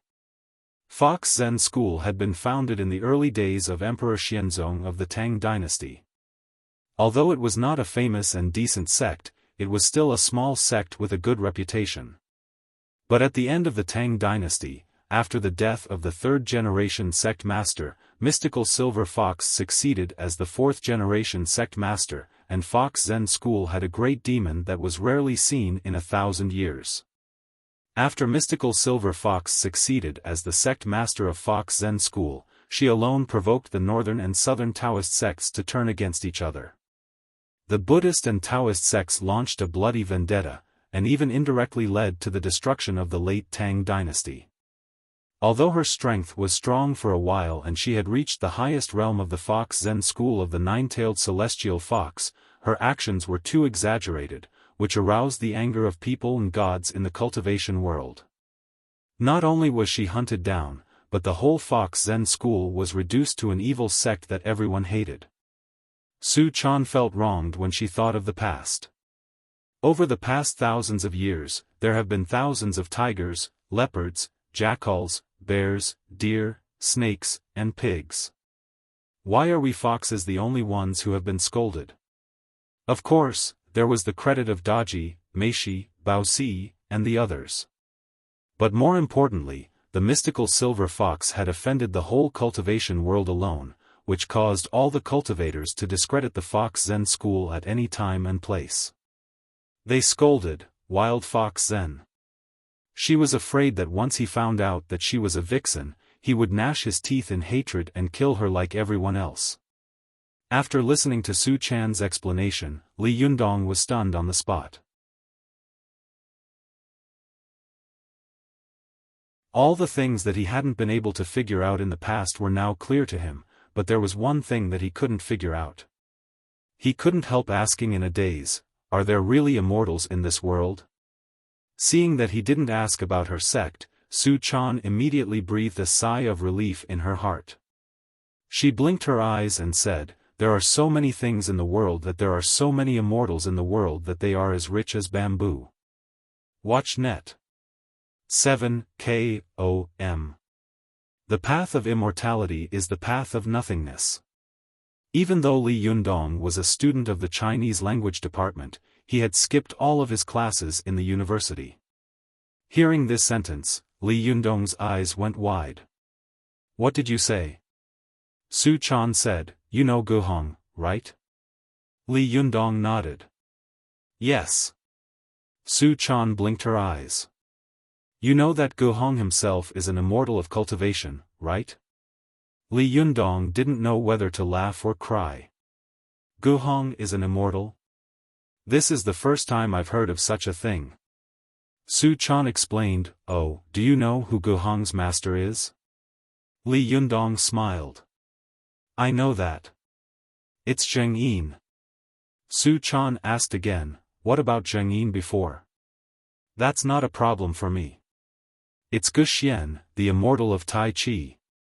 Li Yundong smiled proudly. Su Chan asked again, you also know that Gu Xian is called the immortal of Tai Chi, so Gu Xian himself is an immortal of cultivation. Then let me ask you again. Do you know who Gu Xian's master is? Li Yundong was stunned. I don't know.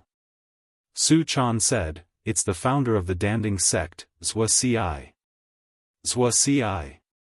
This name was well known to Li Yundong. He had been a fan of the Three Kingdoms since he was a child, so he was naturally familiar with the name Zhua Ci. When Zhua Ci appeared in the records of the Three Kingdoms and the Romance of the Three Kingdoms, she appeared as an immortal. Hearing Su Chan's words, Li Yundong's heart suddenly shook, and he was secretly shocked. Could it be that the ancient records are true? Is Zhua Ci really an immortal? Su Chan saw that Li Yundong was silent and shocked, so she struck while the iron was hot and said, Zhua Ci founded the Danding sect and taught it to Gu Xian, the immortal of Tai Chi. Gu Xian then taught it to Zheng Yin, and Zheng Yin then taught it to Guhong. The Danding sect was carried forward in Guhong's hands, and the Taoist Danding sect became famous all over the world. Guhong also wrote an immortal cultivation masterpiece, Embracing Simplicity, which has been regarded as a classic by cultivators for thousands of years. Su Chan said, what I just said is from Guhong's Embracing Simplicity, which means that there are all kinds of wonders in this world, let alone immortals. People's knowledge and experience are limited, so how can they use limited knowledge and experience to speculate about the infinite world? Li Yundong listened in a daze, a strange expression on his face. That works? It can't be, can it?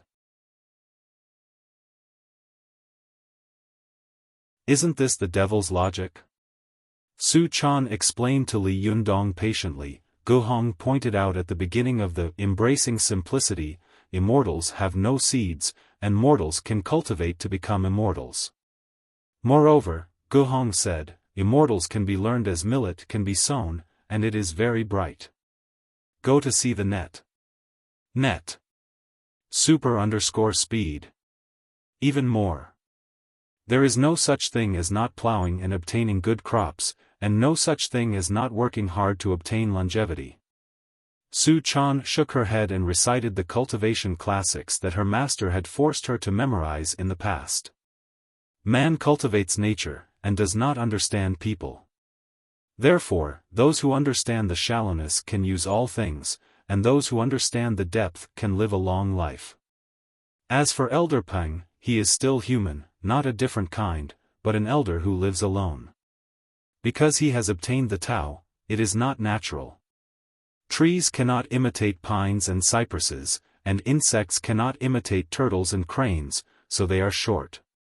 People have wisdom, and if they can cultivate Elder Peng's Tao, they can achieve the same results. It means that man is the spirit of all things, and man understands the rules and philosophy of the operation of all things in the world, so man can learn Taoist magic and achieve the goal of immortality. Even Peng Zhu and Laozi are not non-humans with long lifespans. They also live a long life because they understand Taoist magic, and it is not predestined. Su Chan saw that Li Yundong's eyes were fixed on her long speech, and it was obvious that he was a little lost in thought. She was a little mad, pulled her hair, and said, "Oh, to sum it up, becoming an immortal is not natural, not predestined. Man is the spirit of all things, and he has the subjective initiative to learn. As long as he firmly believes in the existence of immortals, and works hard to cultivate the Tao, and with the guidance of a wise master, he will definitely be able to live a long life and become an immortal. If it is so easy to understand, why can't you understand it? I'm so angry." Li Yundong's expression was strange. He waved his hand and said, "Wait a minute, let me digest it. I'm a little confused." Su Chan pouted and said unhappily, "What's there to be confused about? You think what I said is false, but the Renyuan Jin Dan in your body can't be fake, can it?" Li Yundong's body shook, and the look of doubt on his face gradually disappeared. He thought to himself, "Yes, my superhuman strength can't be fake, can it? There are really immortals in this world? There are really immortals in this world. Yes, there are many things that human beings can't explain. Why are they so sure that there must be no such things as supernatural powers and gods in this world?" Confucius also said, "Outside the body, there is no such thing as existence." It was obvious that Confucius also believed that there were such things as demons and immortals in the world. Many people in Western countries still believe in the existence of God and heaven, and their beliefs and cognition will not be shaken by the development of technology. But why does our country deny all of this in modern times? Li Yundong's eyes became brighter and brighter. He felt as if a door was opening toward him with a squeak. Behind the door was a world that he had never seen or heard of before. Li Yundong turned his head to look at Su Chan. His eyes were bright, and he carefully looked her up and down. Su Chan was at a loss, and she muttered in her heart, "He won't see through my background, will he?" Su Chan's heart was beating like a drum. She turned her head to the side, not daring to look into Li Yundong's eyes. Li Yundong had no idea what she was thinking. When Su Chan turned her head to the side, he saw that her face was so beautiful that it made his heart beat faster. He couldn't help but laugh. "So, you're a god too?" When Su Chan heard this, she immediately breathed a sigh of relief. The only worry in her heart had also been relieved.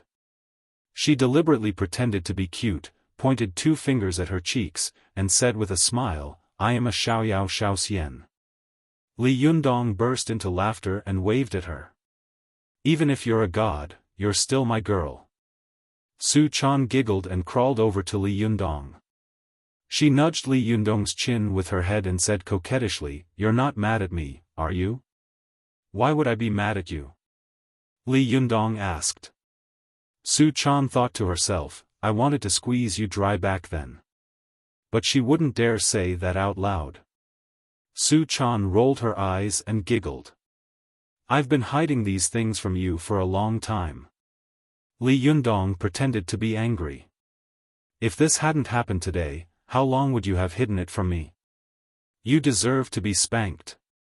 As he said that, he slapped the little lass's perky and round buttocks twice. Su Chan wriggled. "Don't hit me," she said. "I'll be a good girl." "I'm telling you," Li Yundong said with a straight face. "Don't do this again. I don't hide anything from you." Su Chan blinked her eyes. "Oh." But after a while, she seemed to remember something. She looked at Li Yundong and asked weakly, "What if there's something I'm hiding from you?" Li Yundong found the girl's pitiful appearance funny and distressed. He deliberately scared the girl. "If you keep doing this, I won't want you anymore." Su Chan's face turned pale. "Huh?" Seeing her panic, Li Yundong immediately became suspicious. "What else are you hiding from me?" he asked. Su Chan immediately smiled apologetically. "Nothing else." Li Yundong looked incredulous. "Really?" Su Chan threw herself into Li Yundong's arms and said coquettishly, "Nothing else, my good lord. I was just teasing you." Li Yundong smiled and reached out to kiss her. "Wow, how dare you tease me? Girl, I think you're tired of living."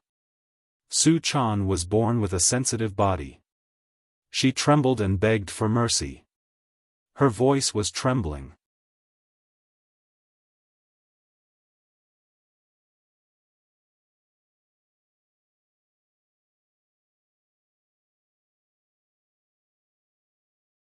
Chapter 100.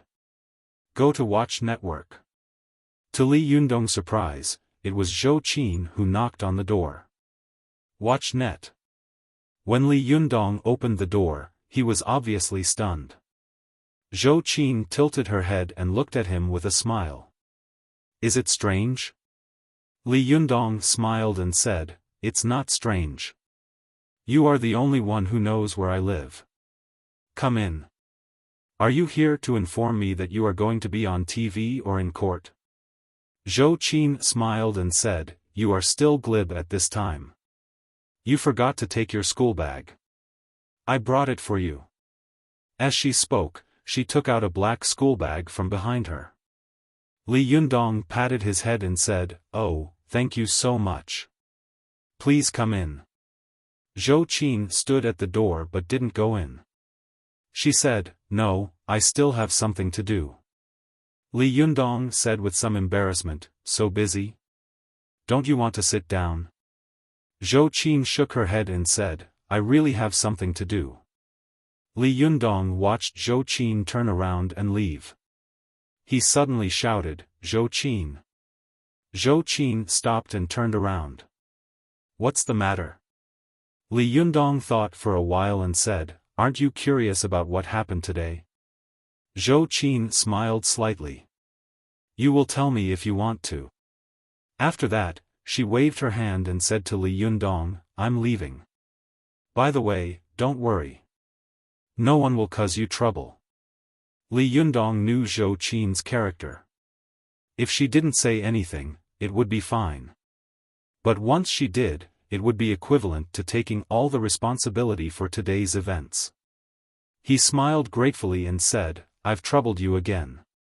Zhou Qin smiled and said, "Don't say such things between friends. By the way, why is your cell phone always turned off?" Only then did Li Yundong remember that he still had a cell phone on him. He smiled bitterly and said, can I not turn it off? Last time I gave out my phone number, as soon as I turned it on, I was immediately bombarded with calls. Zhou Qin covered her mouth and laughed. It seems that you need to change your phone number. After that, she smiled sweetly, waved her hand, and walked into the elevator. Li Yundong watched Zhou Qin leave, then closed the door and spread his hands to Su Chan. He sighed and said, I owe her another favor. Oh, it's the hardest to bear a beauty's kindness. Su Chan stared at him with wide eyes. Are you going to abandon me just because you want her? Li Yundong chuckled and hugged the little girl. He tapped her nose and said, Why are you so worried about me all day long? Am I that kind of person? 3,000 waters, I will only take 1 scoop to drink. With a little girl like you by my side, I can deal with it. By the way, don't you always push me to her side? Why aren't you pushing any more today? Su Chan was a child, so her worries came and went quickly. Her eyes turned into crescent moons again, and she put her arms around his waist and said with a smile, You belong to me alone. I don't care. Don't even think about snatching it.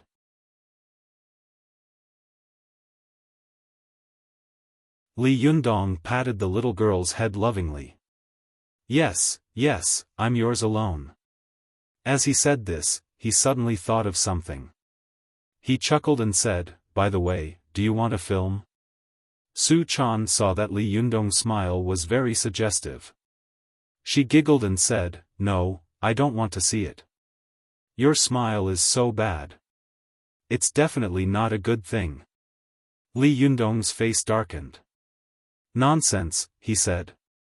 Feng Na is a famous member of our university's student council. Why would she watch something like that? Li Yundong reached into his school bag and rummaged through it for a bit. He pulled out the disc that he had taken from Feng Na this morning. Hee, do you want it?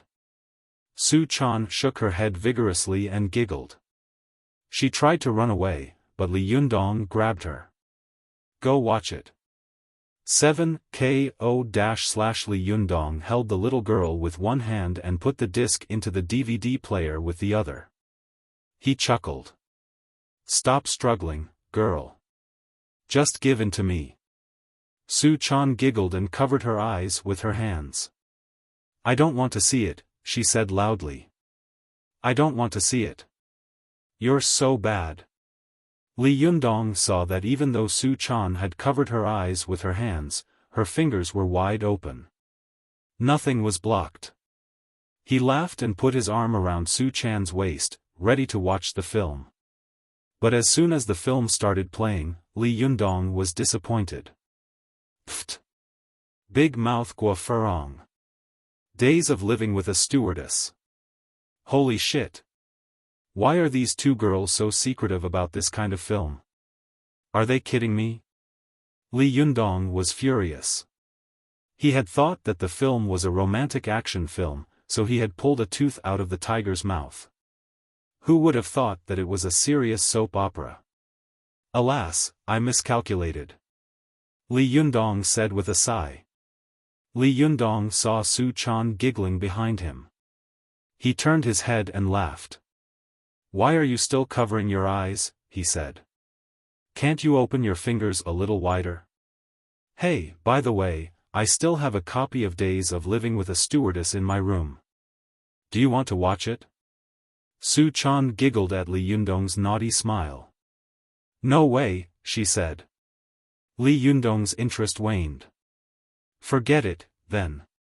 You watch it yourself. I'm going to surf the internet. Go watch it. 7kom. Rainbow carrot asterisk literature underscore school underscore super hashtag fast. Update. Su Chan loved watching soap operas. She put down her hands and hugged Li Yundong. You can't go. Watch it with me. Li Yundong begged for mercy. My little lady, please let me go. You might as well kill me if you want me to watch this kind of soap opera. Su Chan pursed her lips unhappily. Li Yundong pinched her cheeks. Okay, let go. I'll go make you dinner. Are you okay now? Only then did Su Chan let go of his hand and nodded obediently. After dinner, Li Yundong surfed the internet in his room for a while. When he logged into the forum anonymously, he found that the school forum was in chaos again.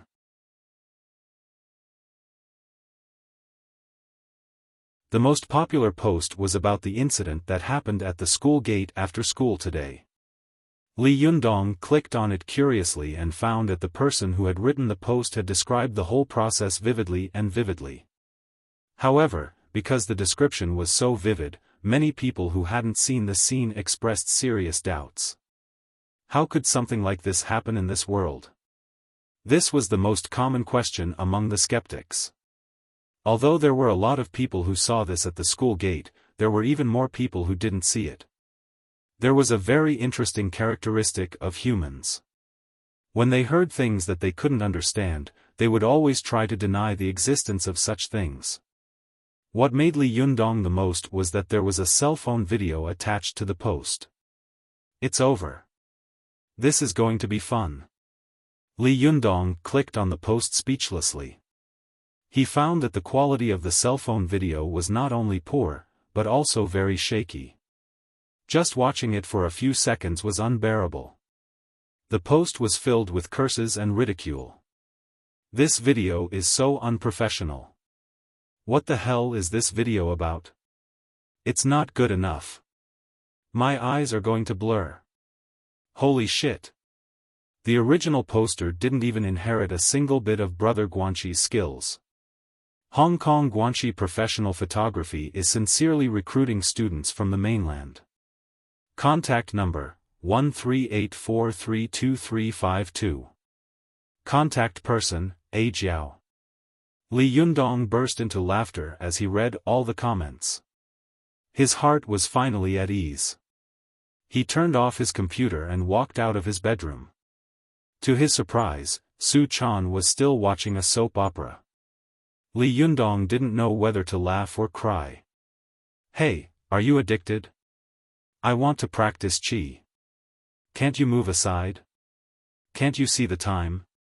Li Yundong had already developed the habit of practicing qi. Now that he knew that he was practicing immortal arts that could help him become an immortal, he became even more motivated and diligent. Su Chan turned her head and pouted. But I'm not done. Li Yundong took out the disc and handed it to Su Chan. Then, he pushed her into his room. I have a TV and a DVD in my room. You can watch it yourself. Can you do it? Su Chan's anger turned to joy. Humph. Of course I can. Hey, don't break the disc. I borrowed it from Feng Na. Li Yundong said. Su Chan made a face at him. Okay. Li Yundong smiled and shook his head. He sat cross-legged in the living room, facing the east. His thumbs and ring fingers were intertwined, palms facing up, and his hands rested on his thighs. Slowly, he entered a deep meditative state. Su Chan watched the soap opera in her bedroom. She watched it all the way until dawn the next day. Then, with a start, she realized that she had just watched a show called Understanding. She was mesmerized by the playful and ordinary love story between the male and female leads, especially the cohabitation between the male and female leads.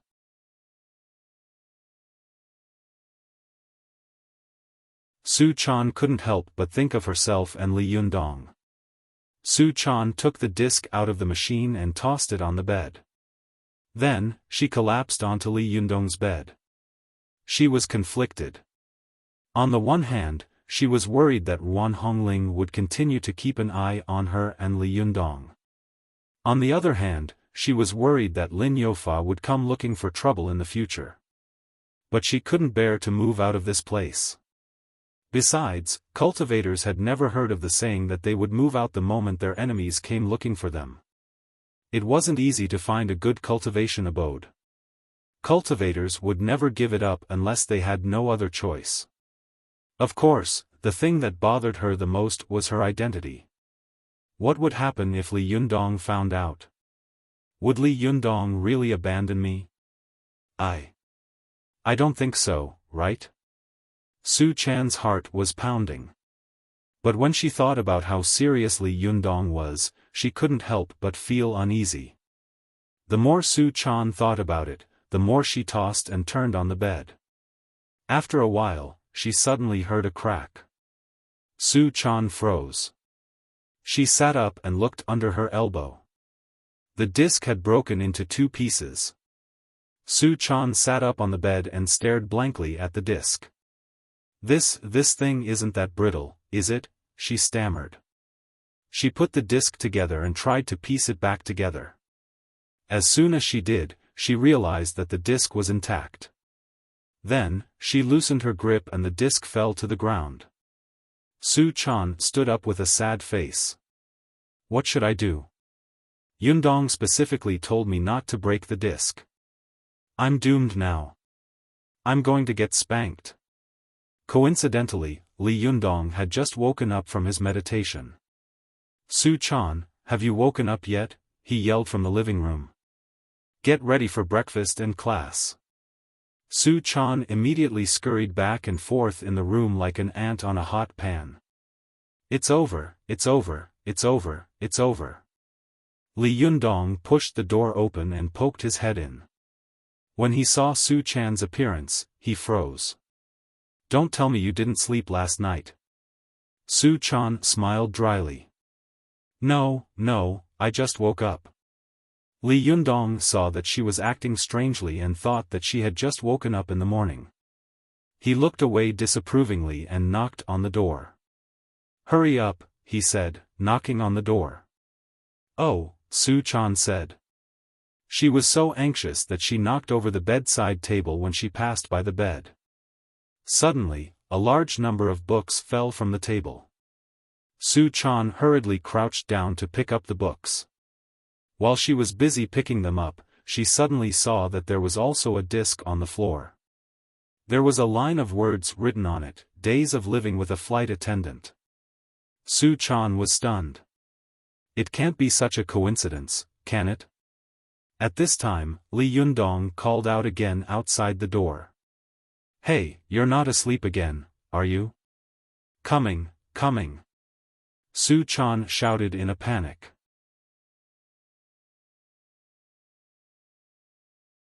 She quickly stuffed the broken CD under the bed, then took the CD with the words written on it in her hand, pretending to be calm as she went out the door. Happy reading. OM/.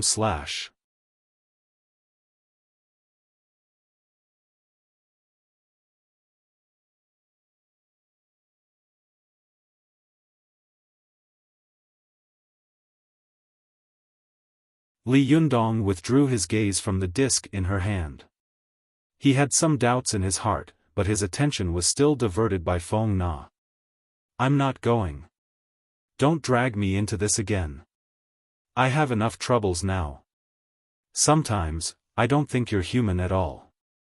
Otherwise, how could you have done so many unthinkable things?" Feng Na said, looking at Li Yundong with a serious expression. "Are you a legendary martial arts master?" Li Yunyang said with a serious face, "Actually, I am Ultraman from planet Namek. My purpose is to save the Earth and maintain world peace." Feng Na covered her mouth and giggled. What a joke. Did Ultraman come from planet Namek? Are you bullying me for not watching Dragon Ball? You said you are Ultraman, why don't I see you wearing your underwear outside? Li Yundong stretched out his hand and pointed. Earthling, watch your tone. Don't compare me to that useless Superman. Feng Na burst out laughing. I'm not going to talk to you anymore. I'm leaving. The two of them chatted and laughed for a while at the door of the classroom before separating. As soon as Li Yundong entered the classroom, the students who were whispering to each other in the classroom suddenly quieted down. They all looked at Li Yundong with inexplicable and complicated eyes, as if they were looking at a visitor from outer space. Although Li Yundong had gotten used to being the center of attention these days, he still couldn't get used to such complicated gazes. He braced himself and led Su Chan to the back row. "Watch net." After sitting down, Su Chan whispered to him, "Yundong, why don't we not go to school here?" It was too eye-catching. Rainbow ** literature _learning %super #fast. Update. Li Yundong sighed.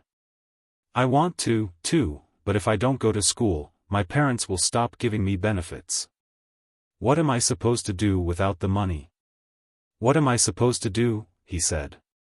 "If I can't even get my graduation certificate, where am I going to find a job? How am I going to feed you and myself?" When Su Chan heard this, she didn't say anything. She sighed and said, "It's really difficult to hear the Tao, but it's difficult to hear the Tao. It's difficult to hear the Tao, but it's difficult to get rich." She thought for a moment and said to Li Yundong, "Yundong, you'd better go after Zhou Qin. How can you cultivate without money?" Li Yundong poked her forehead with his finger. "Why are you here again? Are you testing me?" Su Chan covered her forehead and pouted. "You can take her as your disciple. Which great cultivator did not take in disciples to amass wealth? Otherwise, everyone can forget about cultivating and starve to death." Li Yundong opened his mouth and was about to speak when he saw Zhou Qin walking in from the classroom door. Zhou Qin stood at the door of the classroom and looked around. She saw that Li Yundong was looking at her and opened his mouth as if he wanted to say something. She smiled and walked towards Li Yundong.